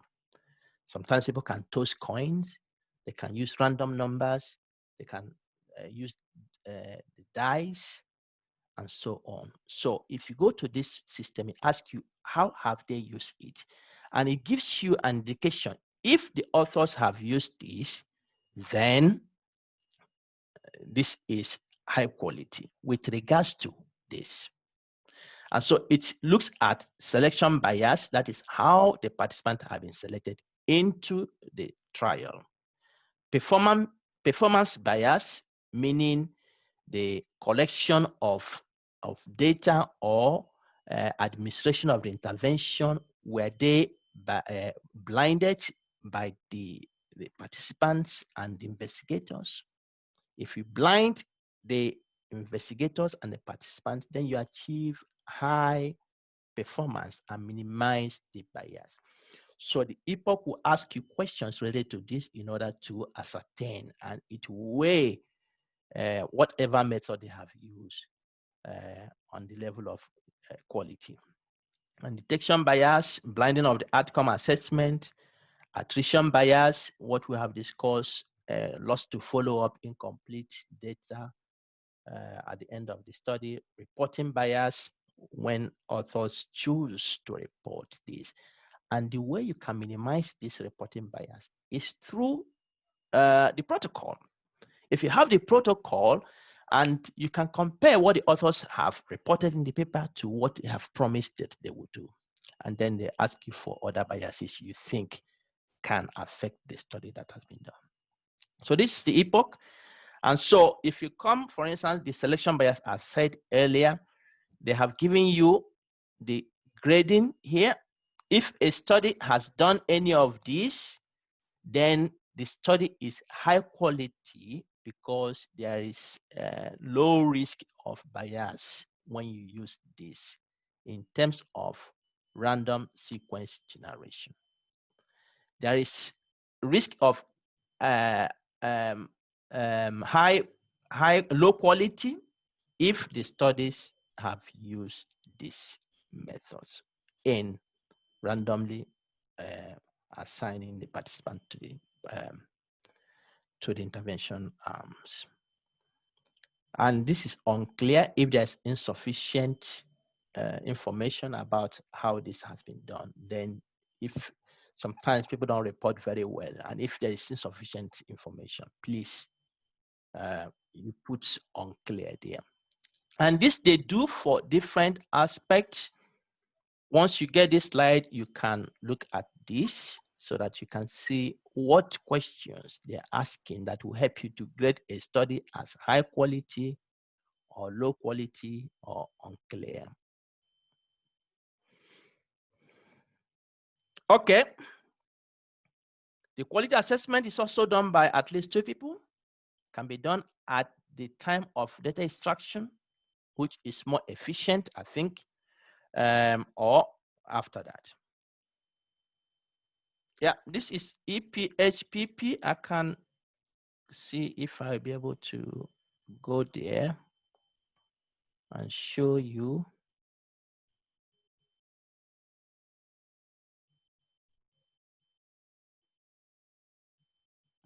Okay, yeah, this is here. So this is the site.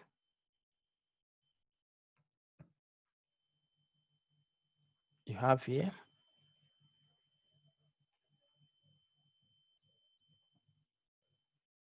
I can also put it here so that you, if you want to explore it. So this is what they have here.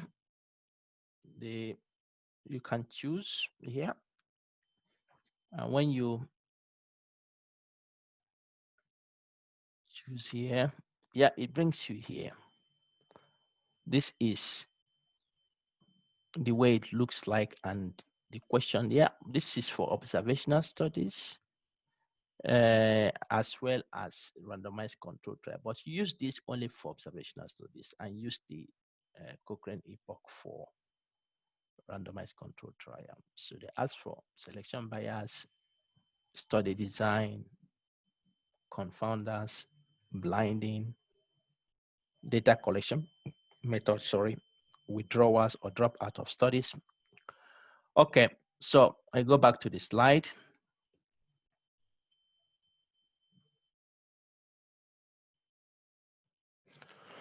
Okay, yeah, so this is what Catherine did for her study. No, this is Nicola. This is not Catherine's one. This is a different one, Nicola study she published. And so she used this tool, and this is the way you can present your quality appraisal results. Here, she has the overall risk of bias grading. Weak here means that the study is of low quality. Strong means that the study is of high quality. So overall, no study was graded as strong or high quality study here. And here, using this, she has actually given the quality a different component of the study as required here. And she has used this different component to derive the overall. And what happens here is that she converted this to numbers in order to have an average, because the overall is the average. So for strong, she gave it 3. For moderate, she gave it 2. For weak, she gave it 3. Meaning that if you have 3, 3, 3, 3, 3 here, you will have 3 as the average. So once she has this, for each component, the number, and then there are how many components? 1, 2, 3, 4, 5, 6. So she will sum all these and then divide by 6 will give you the average here. So you can take the same way too. And this is the way it is presented. Usually, as you see that Catherine, the one I showed before, has given the table of characteristics, usually the risk of bias table comes the second. And for somebody looking at this, the overall will see, oh, that really no study was of high quality for this topic. How do you use it? Sorry, our time is past now, but I can finish up this. How do we use the quality assessment? You should not just report it as I have given in the table. Not only that, but you should consider it in interpreting your findings. Take it into account. One of the statements we can make from that table is that none of the studies included in this thematic review was of high quality. That is an important statement. And if you go back there, you can see that in terms of study design, the appropriateness of the study design to address that question, you only have 1, 2, 3, 4, 5, 6, 7, 8, 9, 10 of how many studies, I don't know. But you can see that several of the studies were weak, and I guess this may be the cross-sectional studies. Because this systematic review was addressing the question of cause and effect or association. We know that cross-sectional studies cannot allow us to make this kind of associations or cause and effect. Because it's cross-sectional, the exposure and outcome we have been collected at the same time. So we can't make any inference that the exposure preceded the outcome, or outcome preceded the exposure. We can. So those studies will receive weak. So from this table, we're already seeing that there are problems here with these studies included in this review. Then you should also be able to use the quality appraisal when you do the meta-analysis, which will come later today and tomorrow. We'll take more. How can you integrate your quality assessment results into the meta-analysis? You can use them for sensitivity analysis in the meta-analysis or doing subgroup analysis. So we'll come back to this later. But I hope I've motivated you enough to see why quality assessment is used and how this can be used. Is there any quick question, please?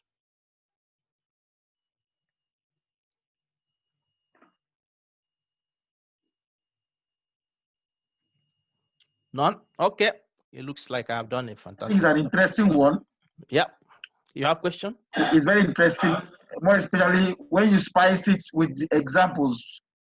When you bring it up examples, I think it makes a lot of sense in appreciating what you're talking about. Yeah. Thank you very much. Thank you. I think I appreciate this part. No problem. So let's go and come back in 25. So 10 minutes from now. 11:25 my own time. Nigeria should be 10:25. So you can just adjust this to your own time. So 10 minutes from now, we'll come back.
Okay. Welcome back, everyone. We can continue. Sorry. We have proceeded now up to this point, and you can see the session will be covering the two green things. We actually finish up everything, and of course we are not finished yet. But just to tell you, we have progressed quite well through this. One request I will make, I have a short meeting later this afternoon. So I will try to finish up early, around 2 o'clock or around a few minutes past 2 my own time. I had planned to finish 2:30 so that we can go to the groups, but my meeting is 2:15 here. So what I have planned to do is, if you can just help me so that we can come back from the break after 45 minutes, the lunch break after 45 minutes, so that we start again 12:45 after the lunch break. That would be helpful so that I see if I can bring backward some of the issues before I go for my meeting. Why not? My suggestion is, why not the lunch break be half an hour? 45 is okay for me as well. So, well, just to buy a little more time, questions and what have you, compared to what you have to cover. So just well, I don't know what others think about that. Half an hour, because we had already structured an hour for lunch break, so it's just to pull down by half an hour, and then so we can catch up, and you can also catch up with the meeting. It's a suggestion. Yeah, what do others think? So you mean 12 to 12:30? Come back. I think that's okay. It's okay. Okay, thank you very much. So we have the lunch 12. That is good. Yeah. Okay. That's so the lunch will be after this session now. Okay. All right. So the point is this: we have now formulated our question, developed the protocol, identify the studies. That is, we have done the search strategies, search the databases, screened the studies, have a pile of studies we are sure to include, perhaps contacted experts in the field. Then we have also looked at the references of the included studies. We're confident that we have this number of studies. We have extracted the data using the data extraction form we have developed, and undertaking the quality appraisal. A lot of people are dropping. I hope they don't think we are going for break now.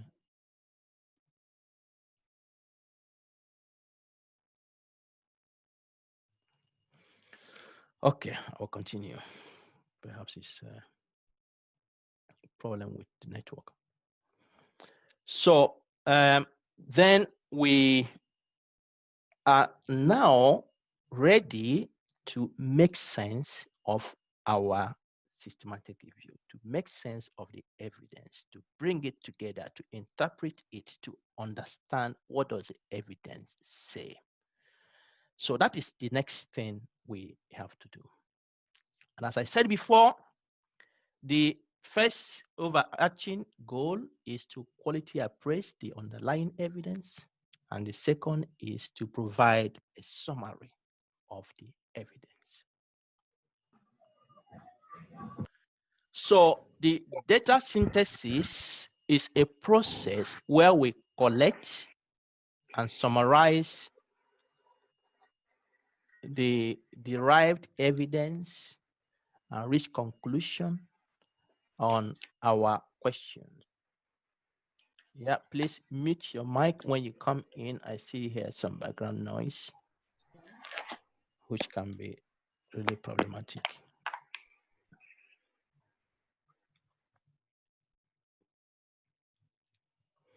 Okay, so we collect all we have done and then summarize it. You don't write about everything. You have to go to the point to indicate what the evidence is saying. What can the policymakers take to make their decision? What can the clinicians see to make a decision? What can the patient see to have confidence in the care they are receiving? So we consider the overall strength of the overall evidence. We look at things like consistency across studies, and we also consider things like reasons for any inconsistency we may find across studies. In doing the synthesis, this can be done using what we call narrative-only synthesis. This is a situation where you use only text to describe the evidence. When you do narrative synthesis, you do not have the meta-analysis. And it will be obvious why it is not there. We'll go through this, you see. But you can also do quantitative synthesis, meaning that you can do meta-analysis using the numbers that have come from different studies, and you perform meta-analysis to summarize the evidence. So these are two approaches you can use. So, yeah, nice. Okay, well, one thing is this: how do you decide which approach to use? That is a question people ask. But that question comes from knowing whether you can do a meta-analysis. If you have considered the evidence, you have to do some checks to see how homogeneous the studies are in terms of their design, in terms of their measurement, in terms of their patient or population, in terms of how they have defined their parameters. If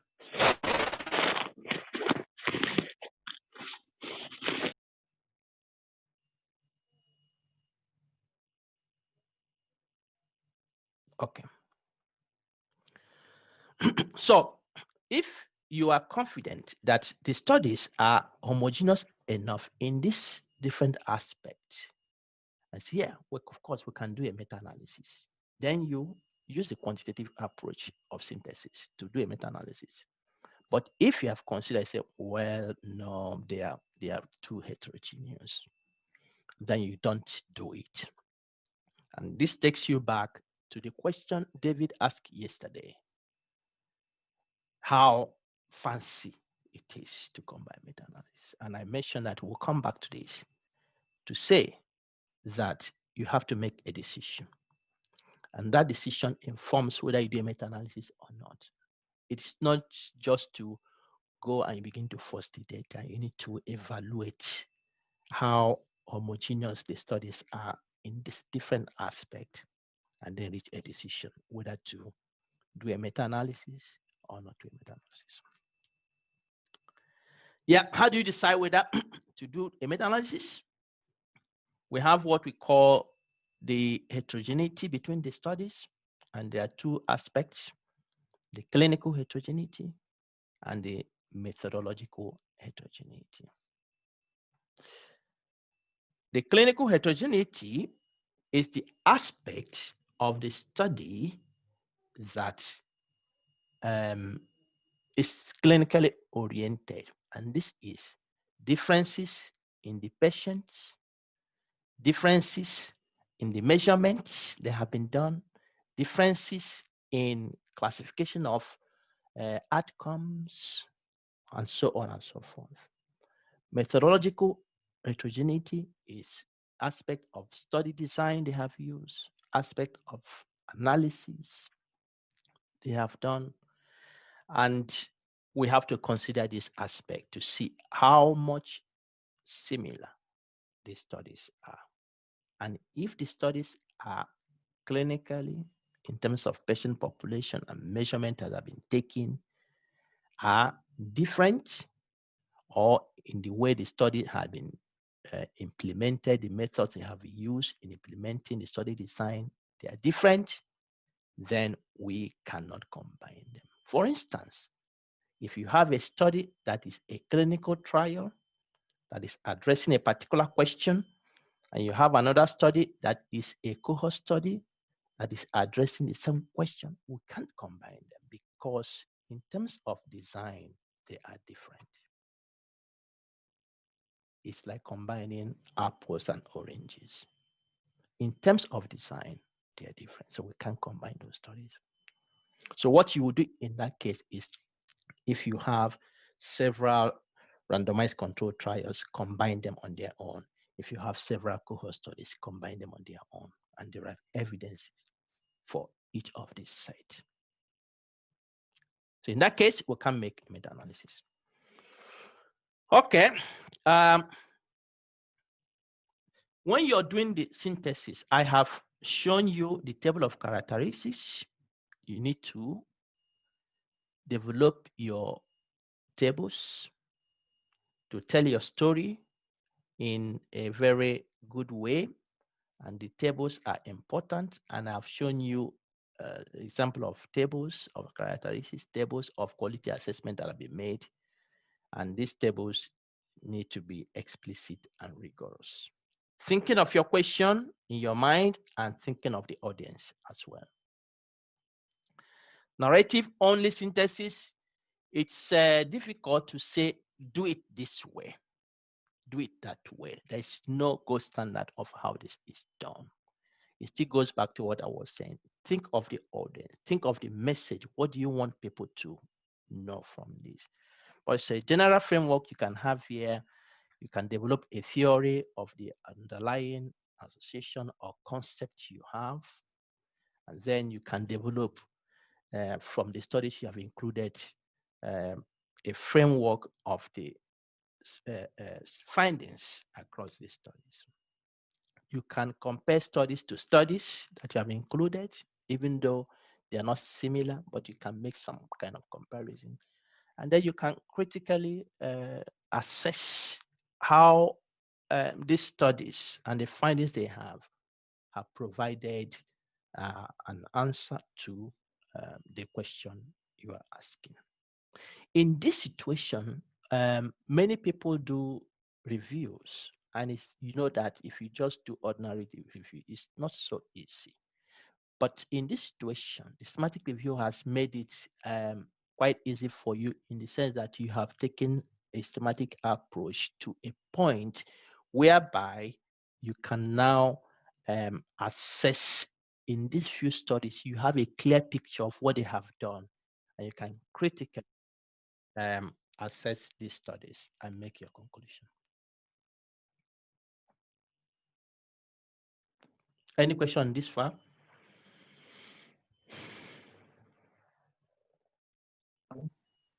I think we can make progress. I have a question. Yes, please. You talked about how do you decide whether to do meta-analysis or not.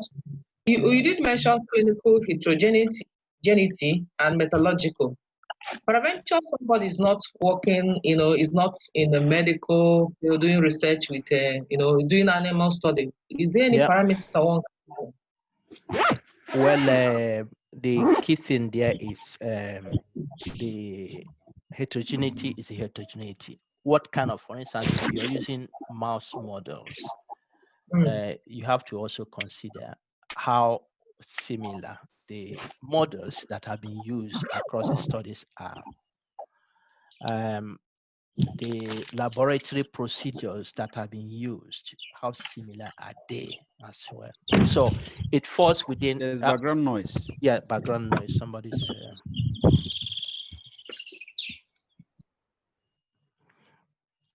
So the point here is, this needs to be contextualized, regardless of your area of interest. It needs to be contextualized. The studies that are included, how similar are they in terms of the procedures that have been used, in terms of the measurements that have been made, how similar are they? You need to make that assessment, and this can be done regardless of whatever. Why I am emphasizing this clinical and methodological is that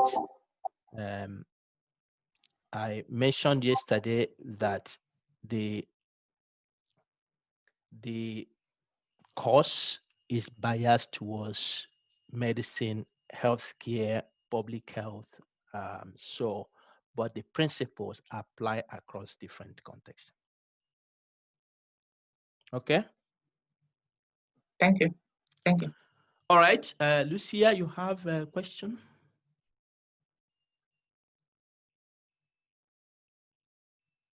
Lucia? Yes. Yes.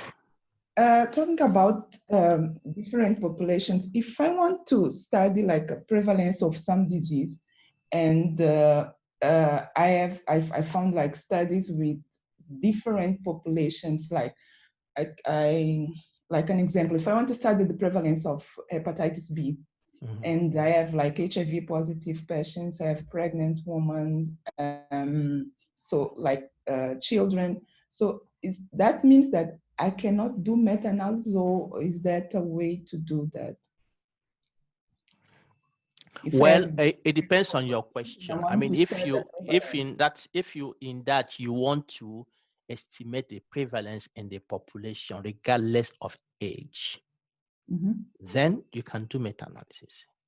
But if you want to understand whether this differs between children and adults, then you need to stratify. You can still do meta-analysis, but you need to treat the children's studies separately from the adult studies. Okay. You understand? Yes, yes. And we'll come to that here. So that does not preclude you from doing a meta-analysis. What it tells you is that your question should inform what you do. Okay. If your question is to estimate the prevalence in the whole population, then it doesn't matter with the age. If your prevalence, if your question is to estimate the prevalence in subpopulations, then you need to separate the studies based on the subpopulations. Okay, now we want to go to the exciting parts as well as the challenging part, and that is doing a meta-analysis. Yesterday, I introduced you that meta-analysis is part of the systematic review. And I hope by now you can appreciate that. The meta-analysis is not equivalent to systematic review. Rather, a meta-analysis is part of a systematic review.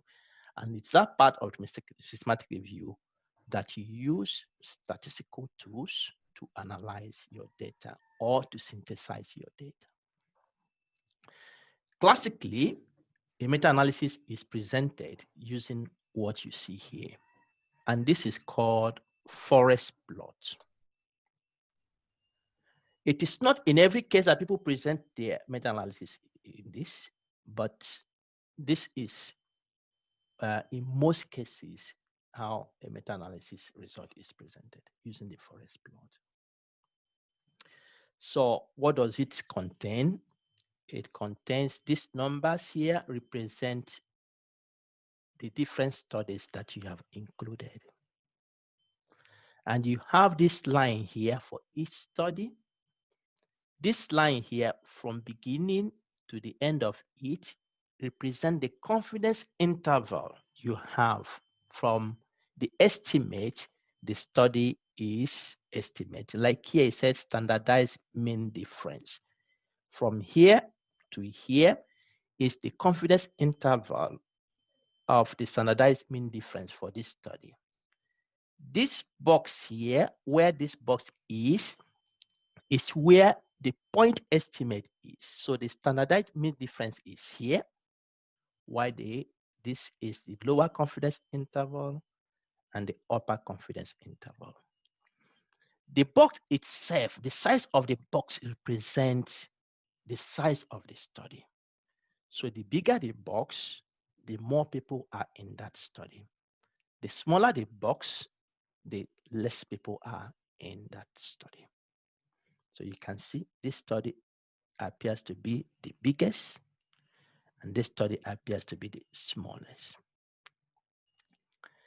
The line here is what we call the null line, meaning that is a point of no difference. For instance, if you're calculating the standardized mean difference between an intervention group and control group, the null here means that there's no difference between the intervention and the control group. So if the point estimate falls here, then there's no difference. But of course, we have to consider the confidence interval.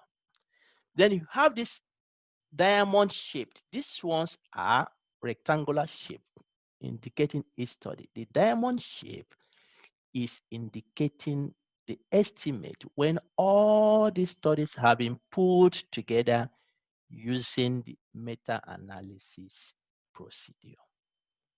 And so once you do that, the overall and pooled estimate is diamond.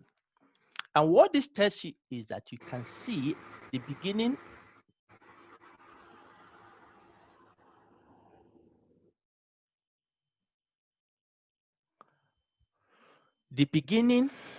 of this to the end.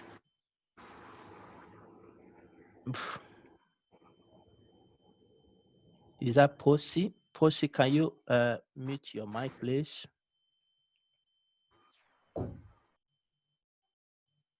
Thank you. So the beginning to the end, this is lower confidence interval of the pooled estimates, and this is the upper confidence interval. And what you can see here is that once you have pulled all this together, the pooled estimate becomes precise, meaning that the confidence interval becomes narrow compared to the confidence intervals you see. And that's what I mentioned, that if you do a meta-analysis, we develop more confidence. We can see what is happening clearly because we have more power, this combined together, to estimate. And you see here it's called fixed effect model. In the afternoon today, we'll go through this fixed effect model. In essence, I want you to see that this is in a very basic way, the way meta-analysis is presented. I will show you the next one that is more complicated. Yeah, I have some questions coming up.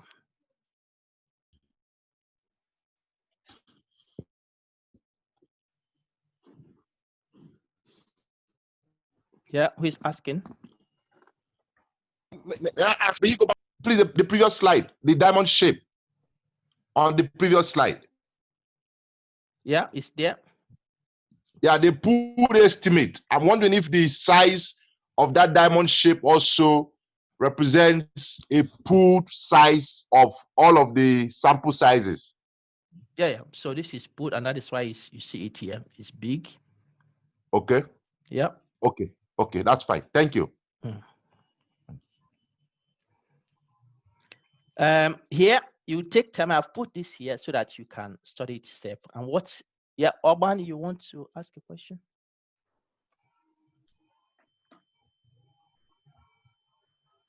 Not? Okay. So these different things have been explained here. And what is important for you to note here is that you can include different characteristics of the studies in the forest plot. And here they have shown you the different things you can include. I think it was Lucia that was asking, if I'm not mistaken, if you are doing this kind of studies that you're considering children and adults, in the meta-analysis, you can actually do subgroups. You can present your result based on subgroup. For instance, here they have presented results on primary prevention, secondary prevention, and this can be in subgroups. and it indicates the type of meta-analysis that have been done, the put estimate of the what we call the differences between the studies. We'll come back to this later this afternoon. But this, you can add several other characteristics in the meta-analysis for Explode. Okay, let's see how much I can go in this as time flies. The principles of meta-analysis. Let's so meta-analysis is statistically integrating results of independent studies judged to be combinable, meaning that they are similar, they are homogeneous enough. Average estimate from independent studies is closer to truth than estimates from individual studies. Yeah, that is the premise, meaning that if we bring all these studies together and put them together, it's closer to the truth than each study on its own. So well-conducted meta-analysis is more precise. As we have seen there, the confidence interval becomes narrower than individual studies and provides more objective appraisal of the overall evidence, and it can help us to explain possible heterogeneity between the studies. Okay. So how do we do it? We identify the studies, extract information on the effect sizes. For instance, in the one I've shown you, they have used standardized mean difference. It can be odds ratio, risk ratio, mean, prevalence, percentage, and so on and so forth. Then you choose which procedure you use, fixed effect, random effect, to do the meta-analysis. This will cover this afternoon. What does it mean? So you perform the meta-analysis, evaluate your results. If your results are clear, convincing, then you report your findings. But if the results require further explorations, then do sensitivity analysis, subgroup analysis, and then eventually you report your findings. Any question? This was quite quick, and I hope you followed what is there. This afternoon, we'll go deeper into some of the issues, and then tomorrow will be a beautiful day because you will now mess up your hands doing this using RevMan. Please, if you have not downloaded it, please get it ready because tomorrow we are going to work with RevMan to see how do you do these things, how do you evaluate it, how do you perform meta-analysis. I think that would be quite interesting. Okay, somebody is raising the hand, please. Yeah, please. Go ahead. Yes, I have a quick one. Yeah, you mentioned yesterday that there are conditions to meet to go ahead and conduct meta-analysis in systematic review. Yeah. So I wouldn't know if there are other conditions aside the fact that if we are not doing systematic review on quantitative studies. So I just wanted to confirm. Well, I tried to explain that during this session, and the fact is this. I said it depends on the heterogeneity or homogeneity of the studies. And this you can assess in terms of the participants recruited to the study. How similar are they?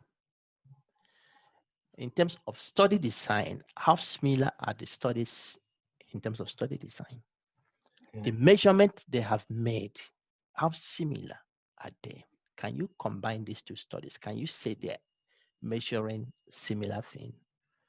The statistical analysis they have performed, how similar are these? So these are decisions you need to make before you can do meta-analysis. So it's not that you have included these studies and you take them forward, then you put them in the program and you do it. No, you have to make these decisions to ensure you are combining things that are similar. Otherwise, you mess up the whole process.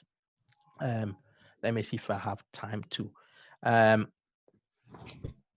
Yeah, just a follow up, please.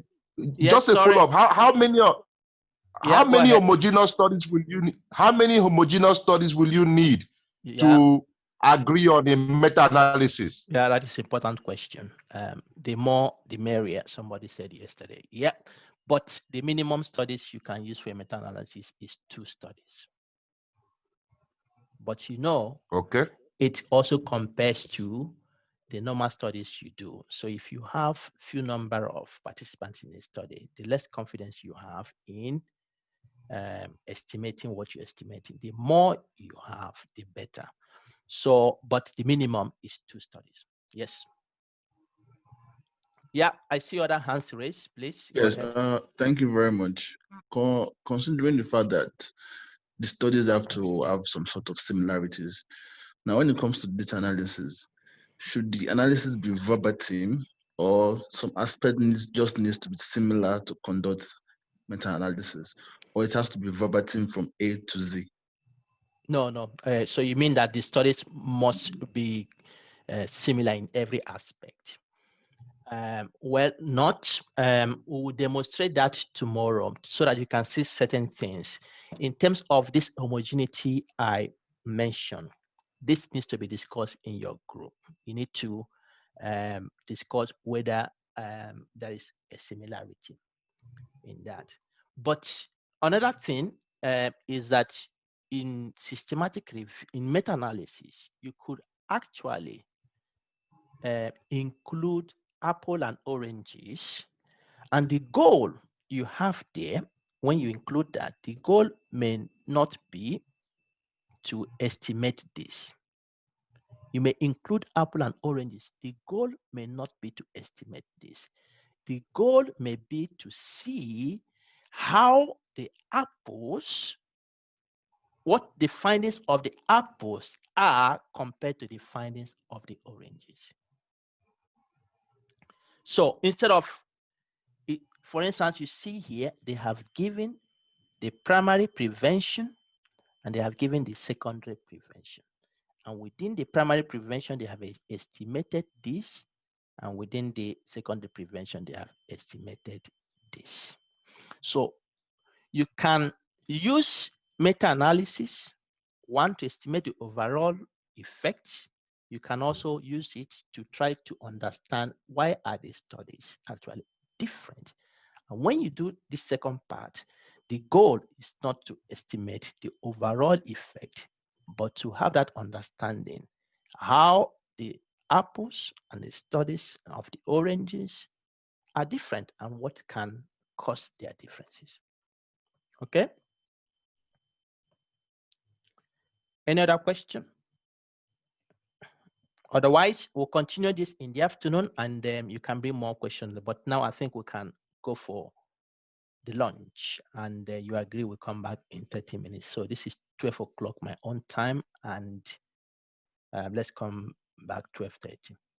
Thank you very much for this session. Thank you very much. Thank you, sir.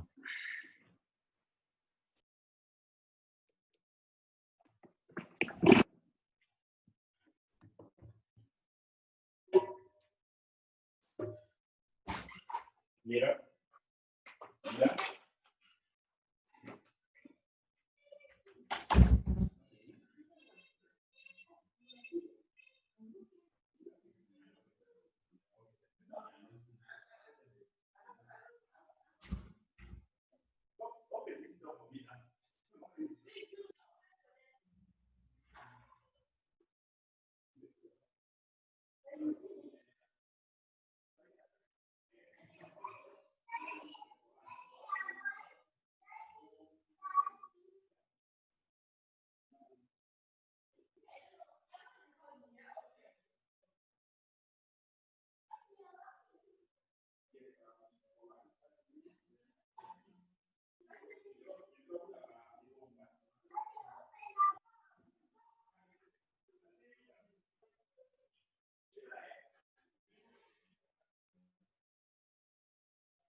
He's outside. The uncle is outside. Okay?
So this is my office. Then the meeting from owner. My chair of the pay 100 cities. Ben. No, damn myself. No, the who are now telling me. Ah. I told you I said, I'm a boy now. I'm a child.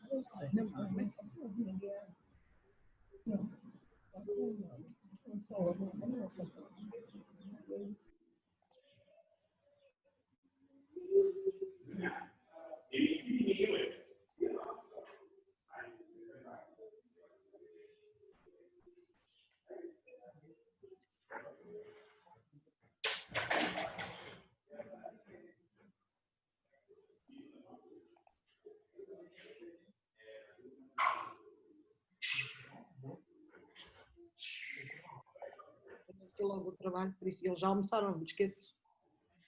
Eles estão agora a almoçar, nós não.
Okay, I guess we are all back here. Yeah.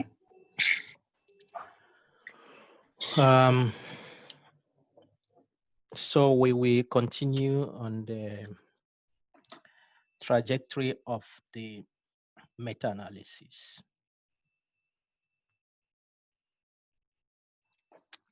So I was highlighting here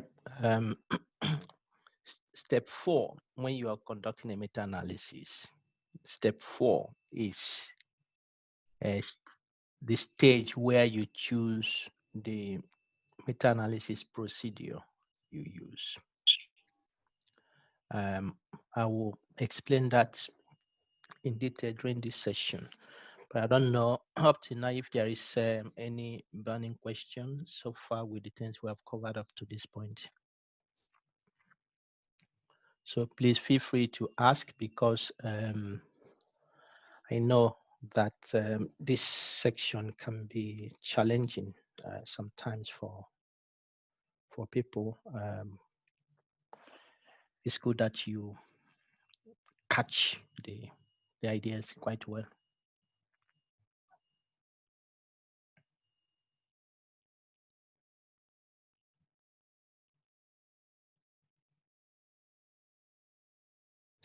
Okay.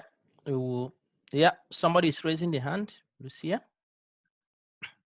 you have a question?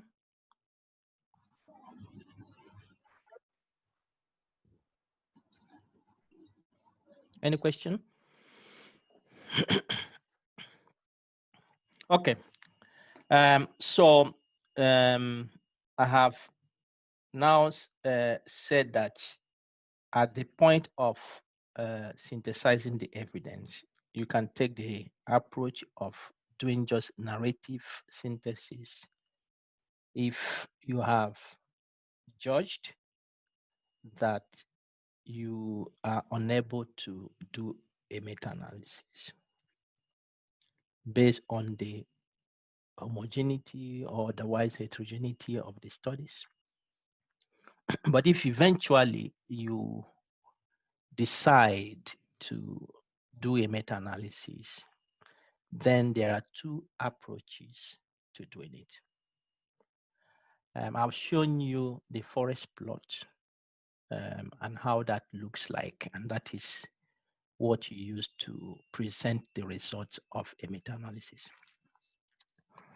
The two approaches to performing a meta-analysis are fixed effects and random effects. From the names, you can already see that when you say fixed effect, it has no S. Random effects has an S. So please note this, because when you go to the literature, you may come with papers where there is S here or there is no S here. Well, you may think this is a minor issue. Yeah, it could be minor, it could be minor mistake, but actually it's intentional. And this describes what their underlying perspectives are. The fixed effect is without S, and the random effects is with S. So each of these approaches is used to combine the estimates from studies. And the use of these approaches is on the basis of the assumption they make with regards to the studies you are trying to meta-analyze. Please pay close attention to this, because it is so fundamental that if you get it right, you see it manifest in the way you do your research and your meta-analysis. And when we critique systematic reviews and meta-analysis, I think on Thursday, you begin to see this reflecting. And when you read the literature, you begin to see this reflecting, and you can see how much people do the wrong things and get them published, not just in the small journals, but in the top ranking journals. So fixed effects and random effects make assumptions that help us to choose which of them to use. So the use of fixed effect and random effect is based on that assumption they make. So if you have collected your studies, you have extracted your data, and you have looked at the picture of what you have here, what assumption do you make with regards to these studies? Many times you go to the literature and you see that people do post hoc evaluations before they use either fixed effect or random effect, and that is wrong. So one thing I want to emphasize here is the choice you make on each of these will be based on the assumption you make on the data. Okay, let's treat them one by one. The fixed effect meta-analysis, as I have abbreviated this, so when you see this, I'm talking about fixed effect meta-analysis. What it's assuming is that all the studies you have brought together and you have concluded that should be included and they meet the criteria for meta-analysis share common effect size. And what it means here is that they are estimating the same thing. So there is one effect size out there in the population that each study is estimating. And so there's no difference between the studies. So if you have different studies that are estimating the risk ratio of one exposure on an outcome, and you have the first study that says that this exposure is associated with a risk ratio of 3.5, and you have another study that says that this exposure is associated with a risk ratio of 0.9. And this may range, if you have 10 studies, let's say, may range from studies estimating risk ratios of 0.5 to maybe 5 point something, just assuming. So the fixed effect is that really all these studies are estimating one effect size. The difference you see in this estimate they have provided is actually as a result of random error. It's only by chance. And what he said is that there is no between study heterogeneity, that these studies are the same in every aspect. The difference in the estimate they are provided is random error, chance. Therefore, within each study, if we increase the sample size of the studies, then we will remove all the differences in their estimate. So the study that has 0.5, we have similar or the same estimate with the study that has 5 point something, if you increase the sample size to infinity. That is the assumption the fixed effect is making. Basically, that the studies you have brought together are the same in every aspect. The only difference that is between them is random error. And you can overcome this difference between the studies only when you increase the sample size of the study. Is it clear so far? Is there any question?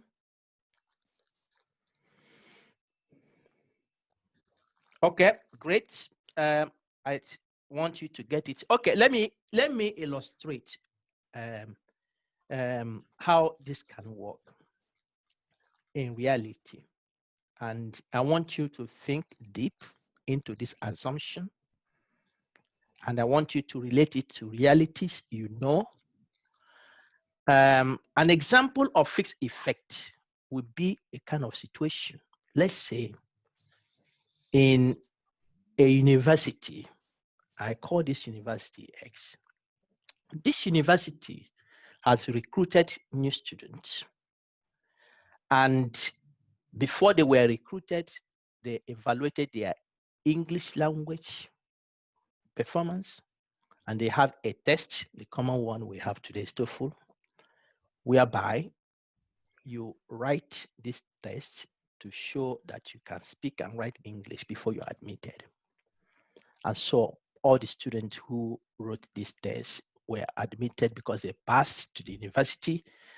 And then after a few weeks, the university realizes that actually some of these students don't do well in English, even though they passed the test before coming to the university. Anyway, we can't send them home.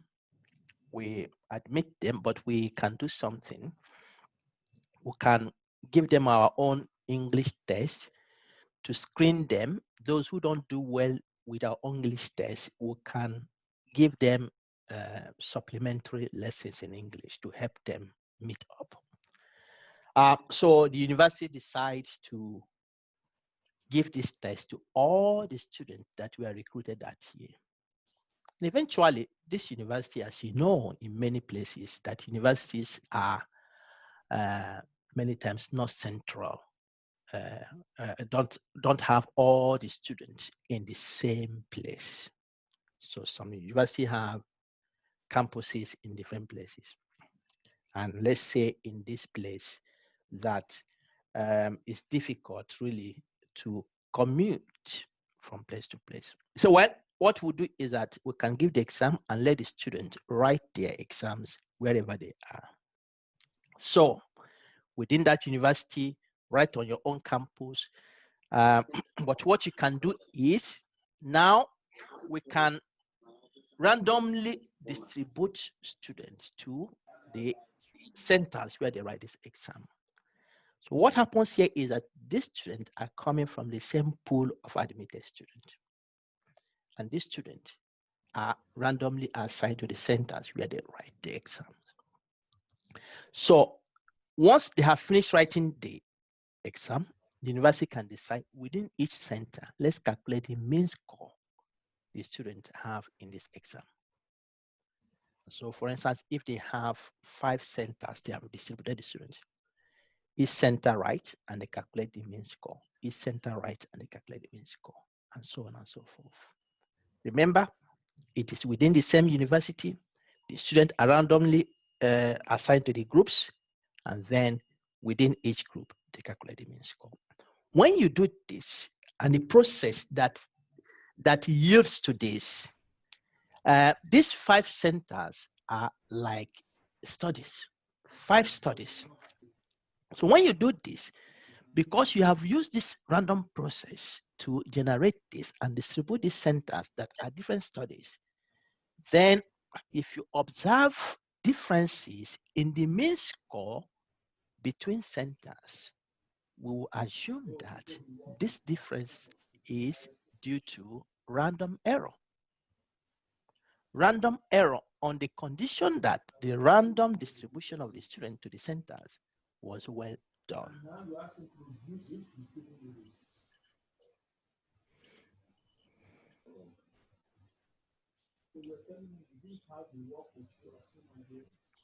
Somebody is unmuted.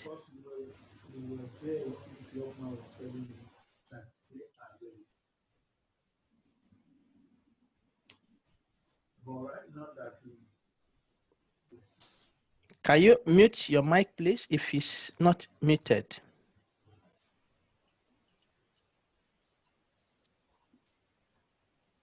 Okay, thank you. Okay, so just to highlight These students are all coming from the same university and distributed randomly into 5 groups that represent studies.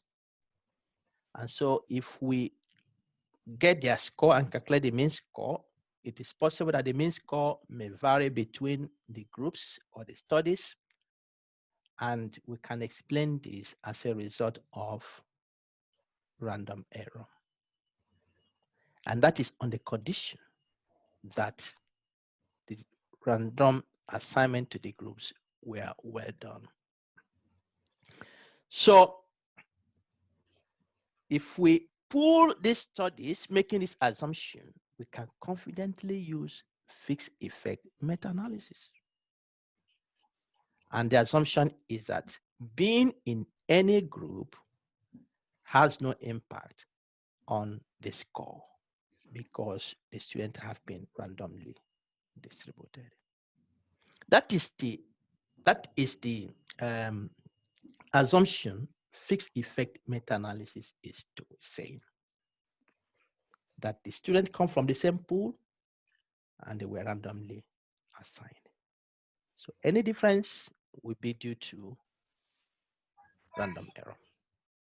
Okay. The next one is the random effect. The random effect here. What is the assumption it's making? Random effect is saying that it is very uncomfortable with the assumption the fixed effect is making. Because in reality, it's difficult to have this kind of situation that fixed effect proposes. If the 5 centers are representing 5 studies, in reality, we don't have that commonly, that people design their studies and take a pool of people and distribute. Rather, what happens is that people are doing what they do on the same topic in different places, in different parts of the world. So this utopian situation, fixed effect is painting, is really what is happening in reality. And so, because each study is being implemented in its own way in different places, there is a distribution of true effect, meaning that there is no one effect the studies are aiming to estimate. There's a distribution, and this distribution can be affected or influenced by different things happening in the society across places.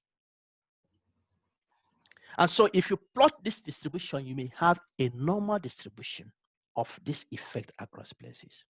So random effect is actually against fixed effect, saying that studies are not done in reality in the way fixed effect is saying. Rather, people are doing something and there's a distribution. So each study is different on its own, plus the random sampling that may be due in each study. Each study is different, and then the random sampling that has been done in each study also contributes to possibly differences you may see between studies that are included in a meta-analysis. Because of that, random effect is saying, regardless of how much you increase the sample size in each study, you cannot explain the differences between the studies. The differences will still exist there because each study is different on its own. But one thing that may remove the differences between studies, random effect is saying, is when you have infinite number of studies estimating the same effect, that investigating the same topic. So if you have, for instance, 1 million studies, for instance, or 1,000 studies or 100 studies, the more you have studies, the better it is that you can remove the differences between the studies, but not by increasing the sample size in the studies. Okay, the random effect says this is actually what happens in reality. And so it's saying that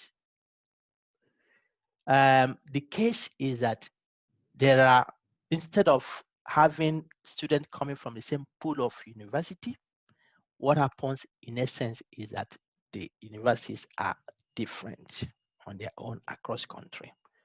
And that represents what happens in reality when we conduct studies. People are doing their studies differently and not taking their sample from the same pool. So this may represent different universities. And different universities are doing their own things differently.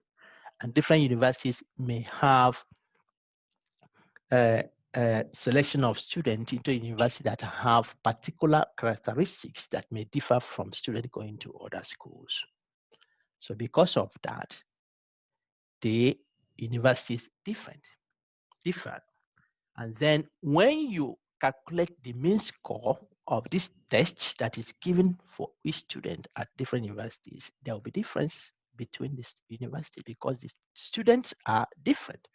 Universities are operating in different ways as well. So it is very likely that the true mean will vary from university to university because the universities are different. Any question this far?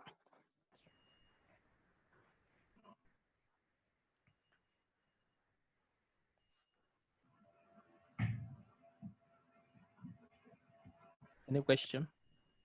Yeah. Yes, please. Yes. I know you have given an example for REMA using TOEFL. What about when we have real-time data or real-time studies? How do we identify them in studies? To say this one is fixed and this one is random. We know random is normal studies we do, but how do we identify this fixed effect in studies, real studies in databases online? Well, the point here is that there are no studies you call fixed effect or random effects. What happens here is that when we do the systematic review and we want to do the meta-analysis, when we have collected these studies, let's say you have done your screening, you have done your data extraction on 20 studies. What assumption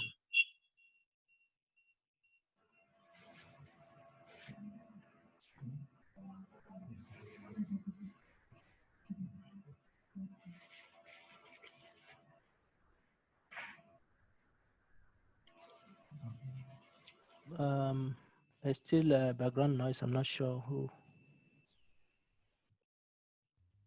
I think. Please mute if you're not speaking.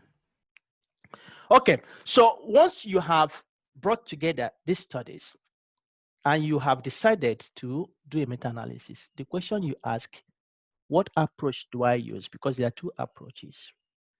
And the fixed effect is assuming that regardless of wherever these studies have been conducted, they are similar in every aspect. So the effect estimates are similar. The only difference that may cause the heterogeneity between the studies in their estimates may be due to random error. So if we relate it to what I've given in this TOEFL, the fixed effect is visualizing these studies to be coming from the same pool, like students who are coming from the same university. That's the assumption it's making. So it's a forget about whatever difference, just put them together because they're estimating the same thing. They are similar in every aspect. But random effect is saying, no, we can't make that assumption because it's not realistic. Studies are done in different ways. People do different kinds of things. So it's good to understand that, and that each study is making its own estimate. We can't make that assumption because it's not realistic. The assumption we should make is that they are different, then we should account for those differences that are there. Did you get that? Okay. Now, if we have done what we have done using fixed effect and random effect, you have the studies. If this is the test we have done in the university and the tests across the universities, you can see what is here. When you plot the forest plot for fixed effect and random effect, you will see what happens to them. Looking at these figures, I don't know if you can pick out anything similar or different between these two figures here.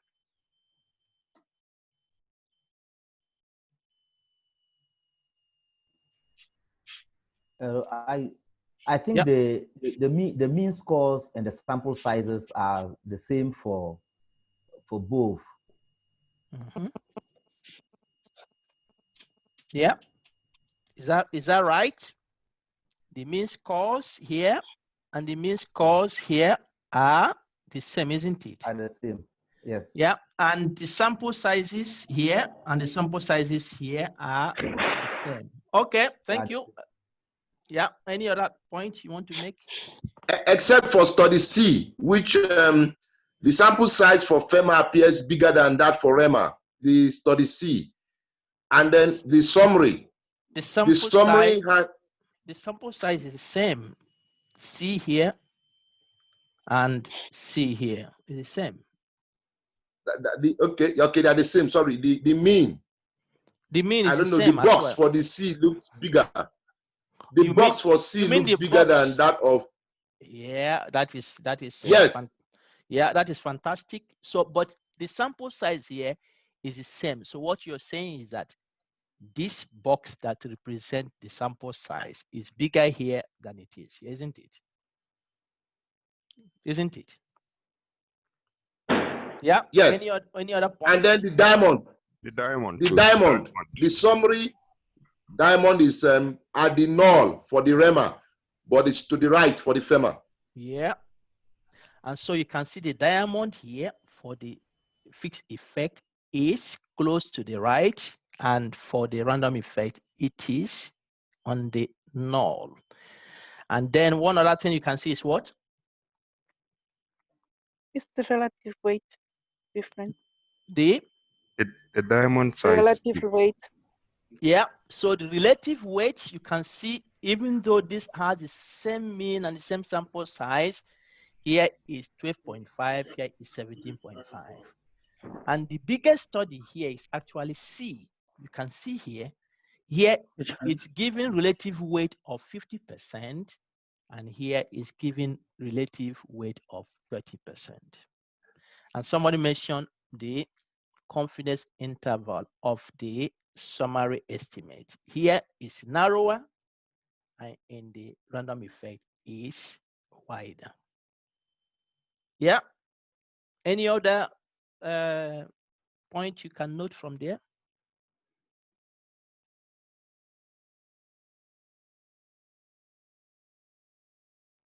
Okay. Yeah, I think we can proceed from here to say that what you see here, these differences you see here, is as a result of the assumption we have just explained. The assumption we have just explained. I will take this forward to say this: the differences between fixed effect and random effect is that the estimate of the overall effect may or may not be different between the two models. If we go back here, here is 100.6 for fixed effect. Here is 100.1. We'll come back to that to understand why it's different. But already you can see some differences here. So if you have 5 studies the same studies, if you fit the fixed effect model, the estimate may be different slightly from the estimate of random effect. Or the estimate may be the same, but the other parameters, the weight, these boxes will usually be different between the two. Okay. The confidence interval of the overall effect is usually wider under the random effect than it is for the fixed effect. Please don't forget to still relate this to what I've said. All these differences are a manifestation of the assumption of these two models with regards to the studies they are combining.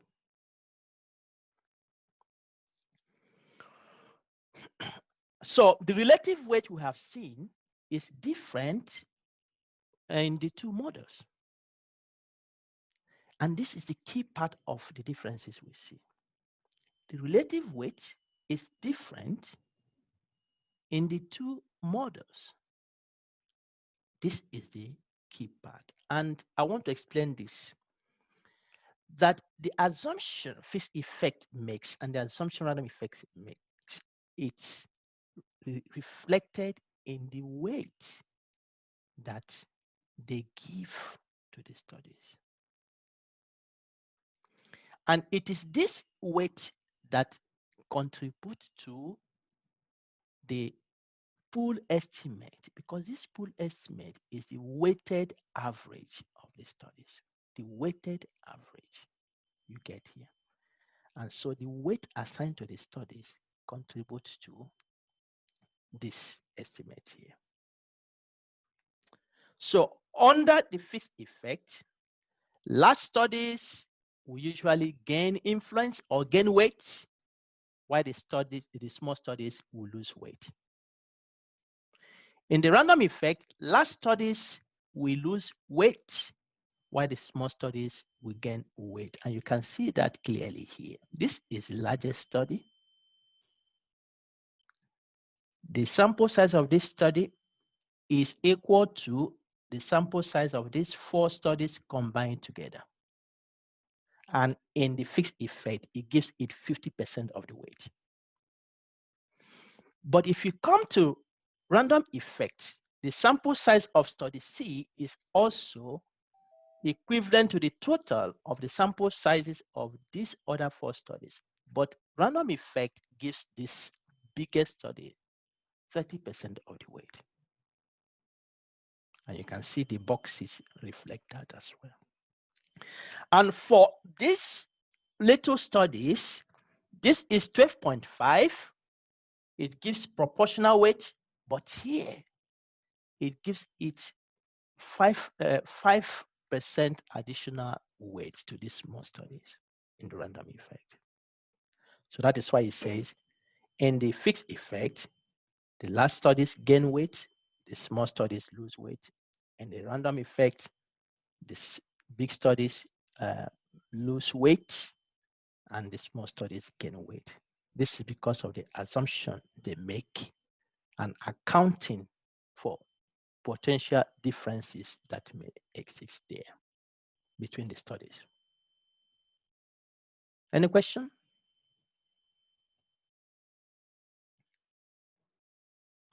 Okay. What are the sources of the differences? I've said it, the underlying assumptions of both models, and this is as a result of the weights they assign to the studies, because the overall estimate, when you put them together, is based on the weight assigned. In both models, the weight you use to calculate the overall is 1 over the variance. 1 over the variance of the standard error. So if you have studies that are large, usually they will have low variance. Of course, we know that if you have big studies, the more you have people in the study, the less variance, the smaller the variance you get from that study. So big studies that ultimately have precise estimate will get more weight, and this happens in both models. Studies with less precise estimate will have high variance. That is clear. That is what we know in reality. Okay, it's time for a break. If we can come back 15 and continue. Yes, sir. Excuse me, sir. Yes, please. Please, can you leave those last 2 slides on so we can just see? Okay. This? Yes. Thank you.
Slide. So that's all we need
Okay, I guess we are all here.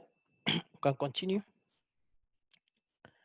Okay, let me quickly go through this. There are some symbols here, which may be uncomfortable for some, but I've mentioned before that in the differences we see between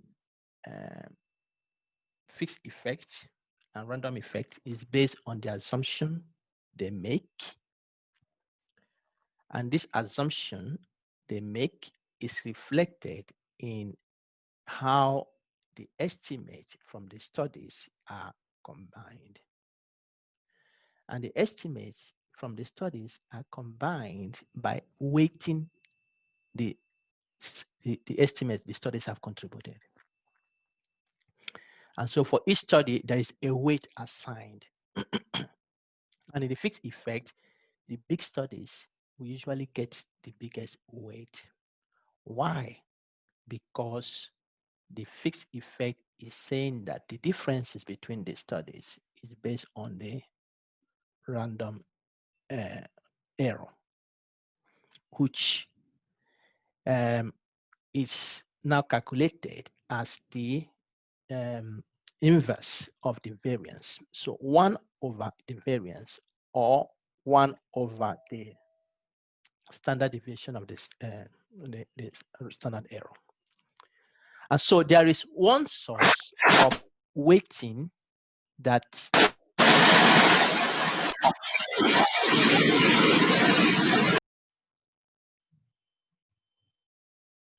That is quite terrifying.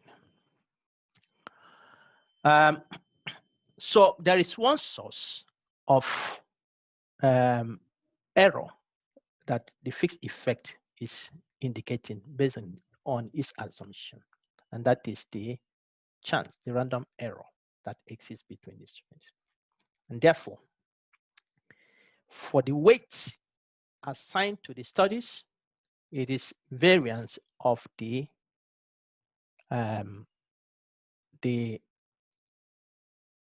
standard error. So 1 over the variance from each study. This is what it uses to weight these studies. But for the random effects, because random effect is saying, in addition to the random error that may exist in each study is also different in its own right, because each study is conducted in its own way. So instead of the inverse variance weight that the fixed effect gives only, the random effect adds another perspective that takes into account the differences that may exist between the studies. I hope this is clear. The fixed effect gives one source of difference, and that is the random error. And it uses this to weight the studies. And that is why the big studies will receive the bigger weight, because they have small random error. Why the small studies will receive the smaller weight, because they have a bigger random error. But for random effects, in addition to this weight that fixed effect gives, it also adds the aspect that takes into account possible differences between the study, because it assumes that the studies are different in their own right. Okay, so in random effects, we'll have the variance that is between the studies, error variance, and then we'll also have another aspect that describes within the study. So you have within study difference in random effects, and you have the between study differences. In fixed effect, it considers the studies to be so homogeneous that it only looks at the within study variance. And so this additional aspect that the random effect introduces is what causes the random effect and fixed effect to have differences in those estimates we have seen in the forest plot. So this estimates that random effects add in order to estimate the weight is called the tau square. It's called the tau square. And this tau square is the estimate used to estimate the between study variance.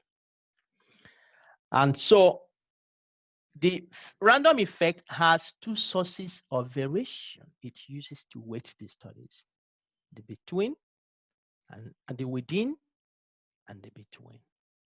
And the between is known as the tau square. The fixed effect has only one source because it doesn't consider the studies to be different in any way. So this is what happens. This is what happens. This one is the only weight the fixed effect uses, but the random effect uses in addition to the tau square. And if we do the meta-analysis in the random effects, this tau square is usually constant. And that is why, because it's constant, the small studies will gain some weight, while the big studies will lose some weight. I think this is quite intuitive. So because this is constant across the studies, the small studies will gain some weight and the big studies will lose some weight. Okay, so let's look at this in this way. What difference can there be between the fixed and random effect when we do this? Just to refresh that, the fixed effect uses only this to estimate the weight, but the random effect uses this in addition to the tau square. And this tau square is the estimate of between study variance. And you can imagine that if you collect studies and you estimate the random effects weight, and if it happens that there are no differences between the studies, what you have is that this will become 0. If this becomes 0, it means that in that meta-analysis, the random effect will be weighting those studies using the same thing that the fixed effect would have used. And that is why I say here that if the tau square is 0, then the fixed effect will always be equal to the random effect. And I hope you agree with that. Meaning that the weight, the random error we use to weight the studies will be equivalent to the weight that the fixed effect will use. But the problem is that we don't know this beforehand. We can't know. And that is why the assumption of where the studies are coming from, it's very important for us to get it right. So we make that assumption before we combine the studies. And that assumption is based on the realities we attach to those studies. Okay?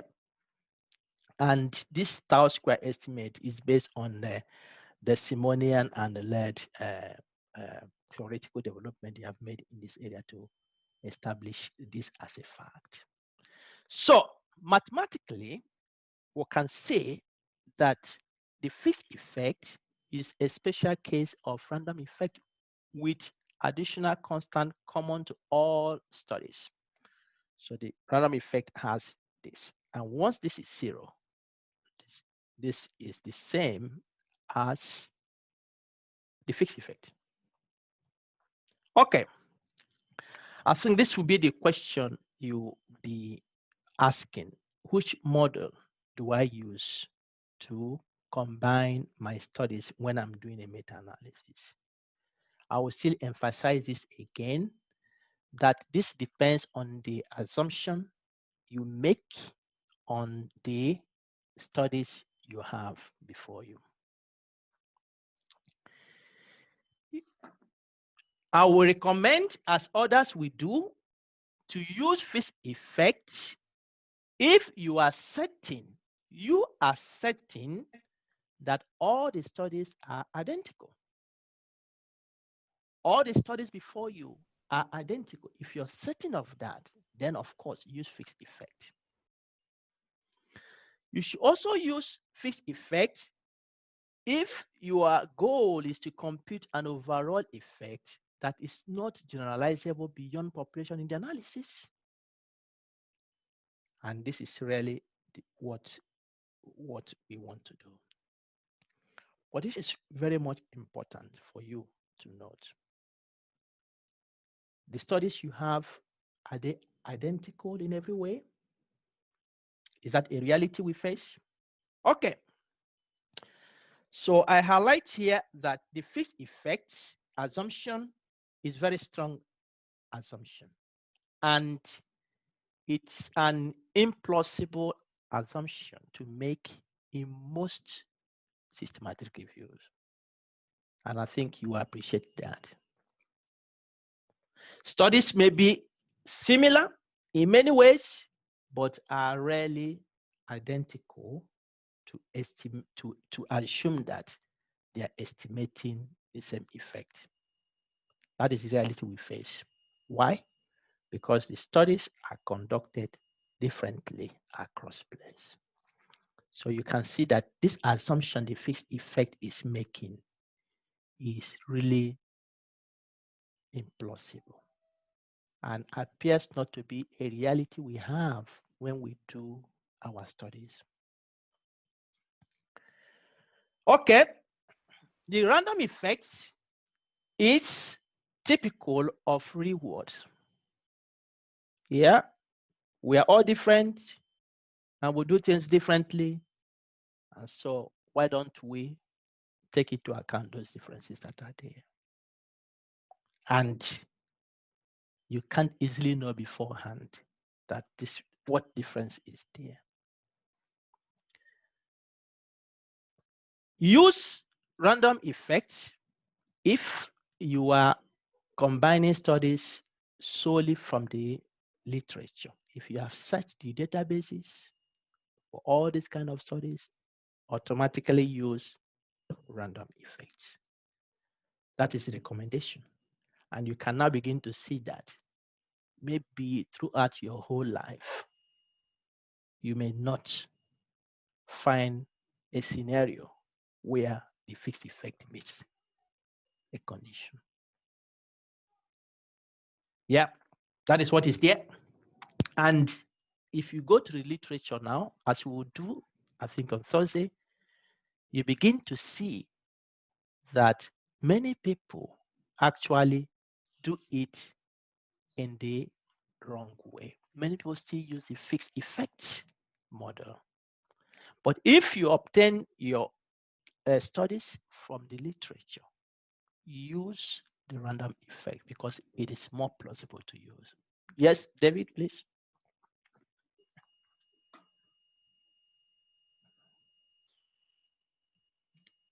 David, you raise your hand. You want to ask a question?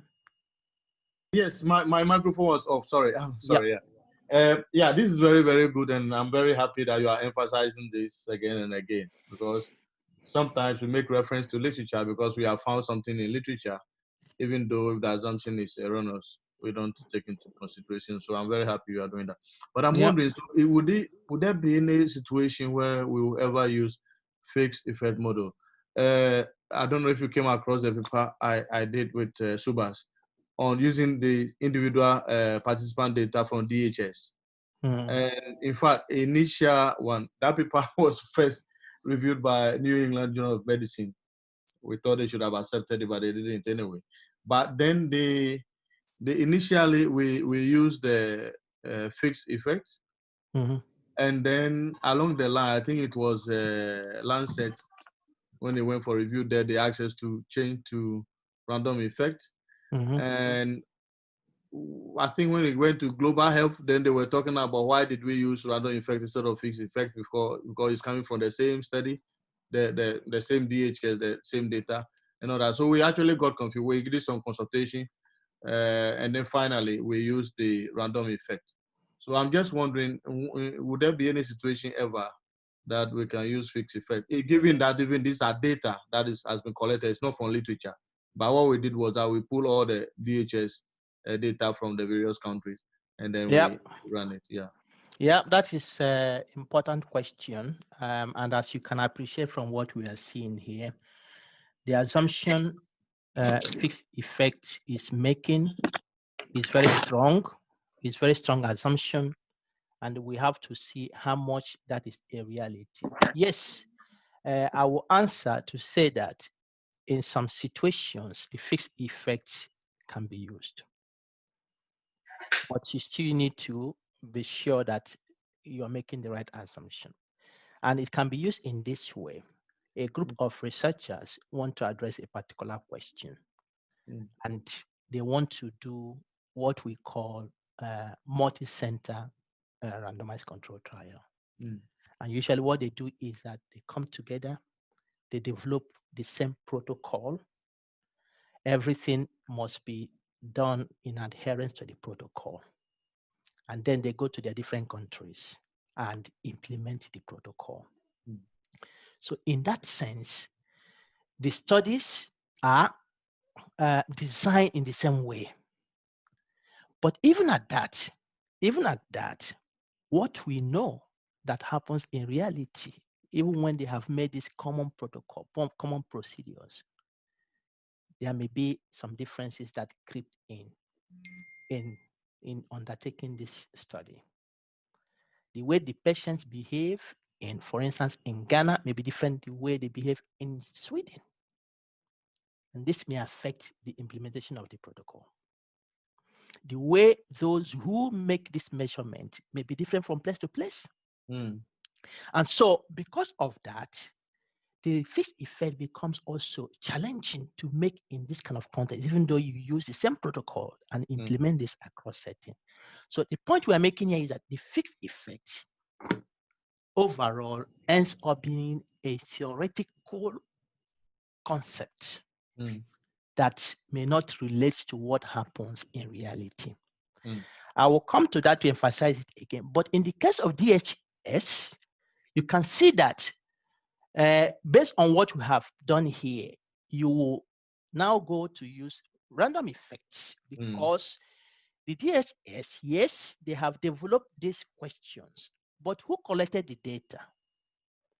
What was the population? Maybe you're using somebody from Nepal, the same women that have the same age, the same women in Cameroon, the same women in Ethiopia. But who collected the data? How do these women behave? Can you say they, in essence, because you have used the same questionnaire, you're estimating or you're including the same kinds of women, they are the same in every way. That is very, very difficult to achieve. And so, in my own opinion, you use the random effect.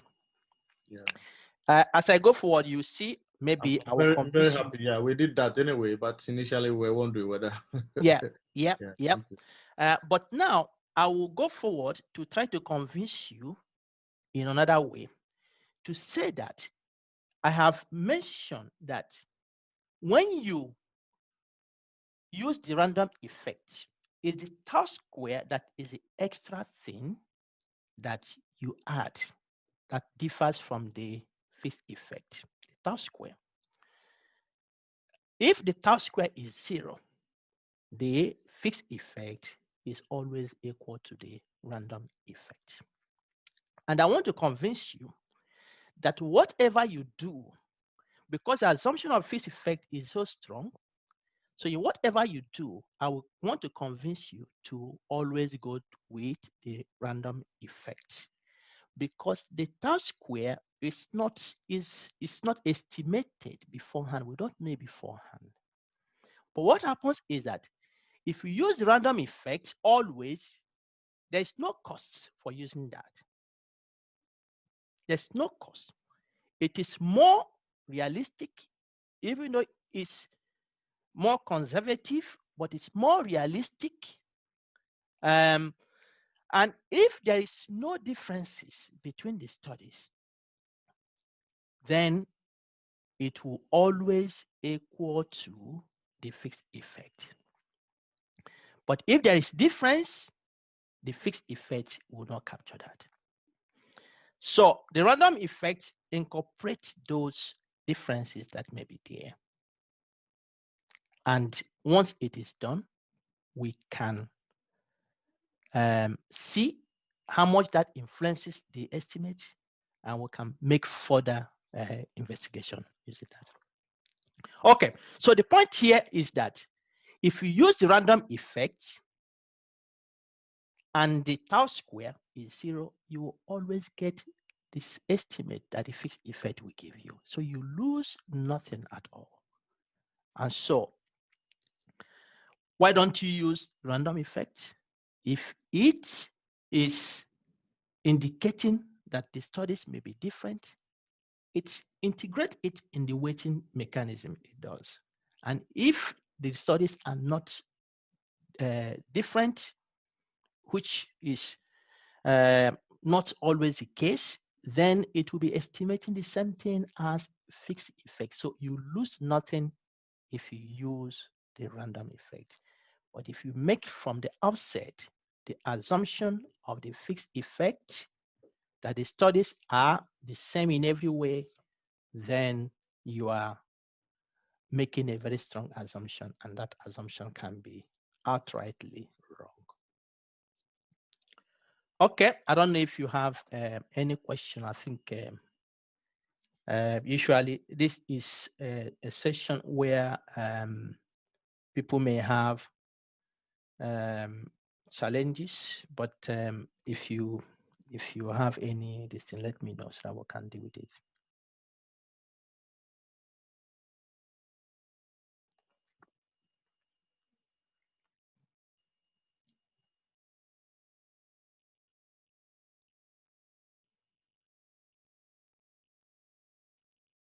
Any questions? Have I confused you more? Is it challenging? So in going forward, please use the random effect. Nothing is lost. And when you review, then you need to point the authors to the fact that they should use the random effect.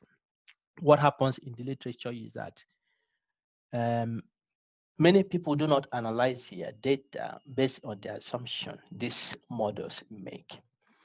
They analyze their data by making the assumption that we evaluated heterogeneity using the I-square. The I-square will come to that tomorrow. And if the I-square was this threshold, we choose to use fixed effect. If the I-square was this threshold, we choose to use random effect. That is nonsense, really, because that is not what the I-square is for. We'll come to the I-square tomorrow, but just to let you know, don't make decision on using fixed effect or random effect based on the I-square, because the I-square is not meant to be used to make a decision of whether to use fixed effect or random effect. You make decision of using fixed effect or random effect based on the assumption you are making on the data you have in front of you. So are you sure the studies are the same in every way? If you are not sure of that, then use the random effect. And even if you're sure, if you use the random effect, then you don't lose anything if there is no differences, because the random effect will now estimate the same thing as the fixed effect would have done. Okay, I think we can take a 10 minutes break if there's no question. And once we come back, it will be going to the different groups. I've told you of this meeting. I will attend this meeting is only half an hour, and I will come back and go through the groups. But if you have questions, keep sending them to me. Go to the groups and continue what you started yesterday. You can see how far we have gone today. We have looked at data extraction. We have looked at quality appraisal. We have looked at approaches to synthesizing the evidence. So you now have a wide range of things that you can already achieve today. So we'll take 10 minutes break. I will assign you to the different breakout. Please, when you go for the break now, don't log out, so that once you come, you can enter your own group. Then I will join you later on. So immediately you come back, let's come back 55, and then I will assign it to your own group when you return, and then we can take it from there. Okay. Thank you.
Baba, I say I don't say I will call you during the class. Me, I just my head just empty. Like I don't even know. If I say they talk Spanish. Can you mute? Can you mute your this thing? Yeah, this thing, please.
Okay.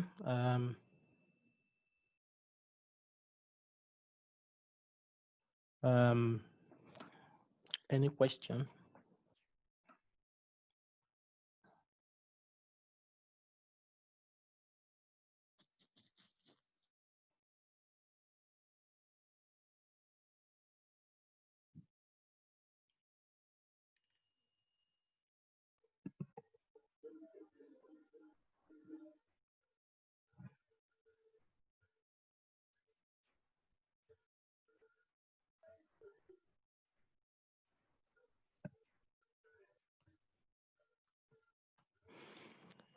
Okay. In the absence of any question, please, even when you go to your different groups, if you have any question, just let me know.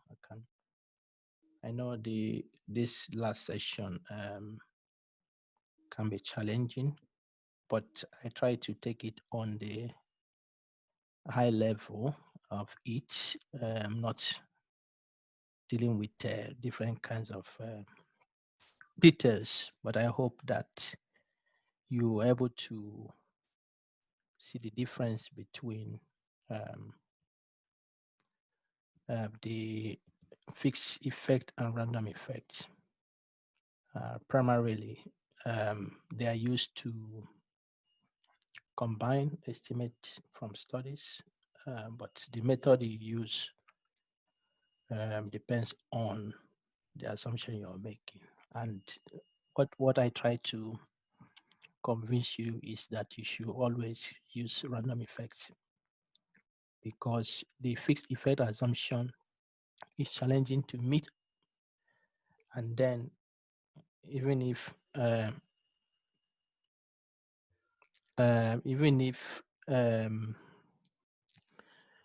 there is no difference between the studies, the random effect will equal to the fixed effect. Okay, Kosi, do you have a question? Yeah, yes, thank you very much. I must say this particular session is quite challenging. I'm very sure we all have some few questions. Actually, my question goes thus. For when you talk about fixed effects, random effects, and all that, are there statistical calculation that needs to be done? Is the same thing as effect size when it comes to statistical calculation? And I want to build this like a preliminary understanding of what meta-analysis is. Hopefully, going forward, is there any statistical analysis that goes into this rather than just identifying which is fixed, which is random?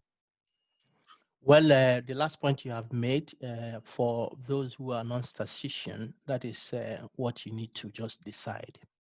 Do I use fixed effect or do I use random effects? And what I've tried to do here is that always go for random effects. So you put your mind in random effects. Yes, these two methods have their, as you can see, I've shown some formulas there. They have their mathematical underpinning, how they have been derived. But you will not be required to do that. What I'm just presenting is a theoretical framework. Tomorrow, we are going to show how you use the software, and these have all been integrated into the software. So what you do when you do the meta-analysis is to click a button, I want to use random effects. And that is all. But what I've done today will give you a motivation to know why I am using, just in case somebody asks you, why are you using random effect instead of fixed effect? But you can answer based on what we have learned today, because the assumption the fixed effect is making is quite challenging to meet in reality. So I'm using the random effects model. So you are not required to make the calculations yourself. They have been integrated into the programs, but it's good to understand why you're using which approach you're using in your analysis. All right, thank you very much. If I get you quite right, what we just did now is you trying to let us understand how to interpret what comes out of this software that is being used, more like using SPSS for quantitative analysis. But if you don't know what you're doing, once the result comes out, you might not be able to interpret and understand. Is that the premise of this course? Yeah, even before you do what you do, you need to make a choice. Before you do the analysis, you need to make a choice. And guiding that choice is what I have tried to present here this afternoon. You understand? So yes, thank you very much. guiding that choice, you need to understand why you're making that choice. All right, thank you. Okay, any other question? Well, Dr. Bright, my question is not necessarily on the slides or the lecture, but I just want to ask, based on your experience and other systematic review you've conducted, how long does it take to have a good paper on any systematic review? Well, systematic reviews vary from each other. Okay. Some are big, some are small. So this depends on the size of the systematic review you're doing.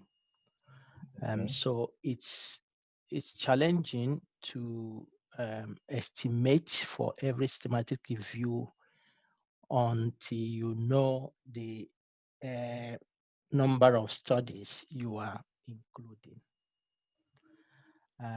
But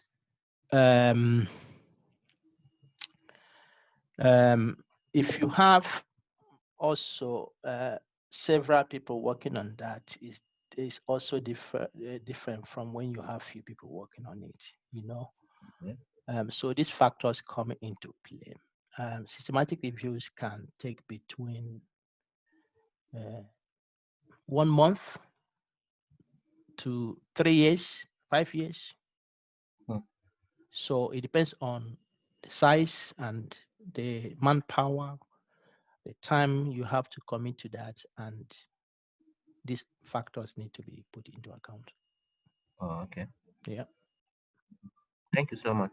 But one thing is that there is no need to be overwhelmed. Once it's the same as you do your normal studies. Once you get hold of the process, you know what you're doing, then you just move on and do it. So I think that is what happens once you get hold of it. Then it becomes exciting for you. Okay. All right. Thank you so much, sir. One question, sir. Yes, please.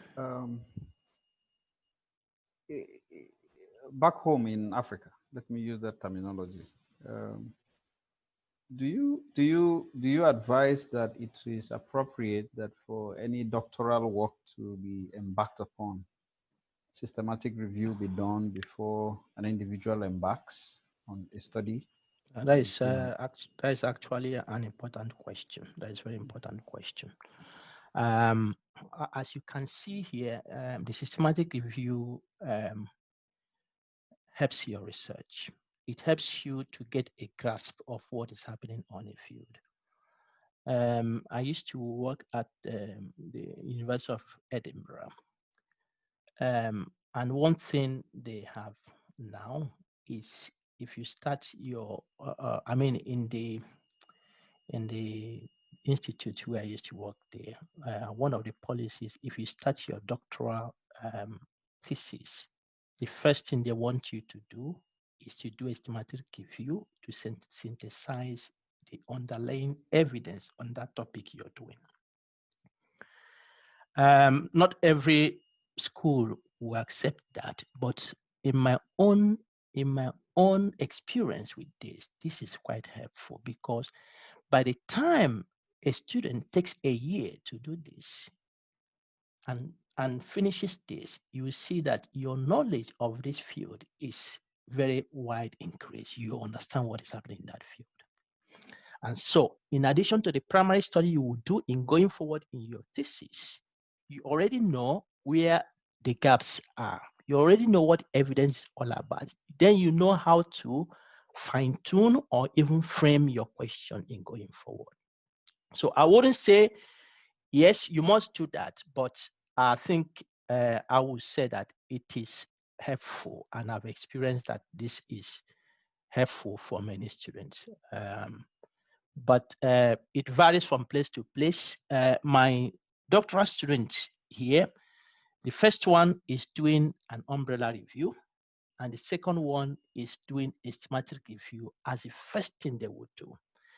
And I can see the way they are progressing. Their knowledge of the field is opening up, and that will help them once begin to deal with the primary studies they will do. So you may use the same system in your own field or where you are working, but this varies from place to place.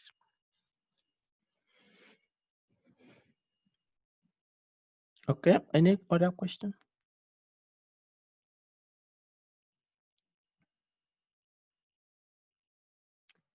All right, so what I will do now is to open up the rooms.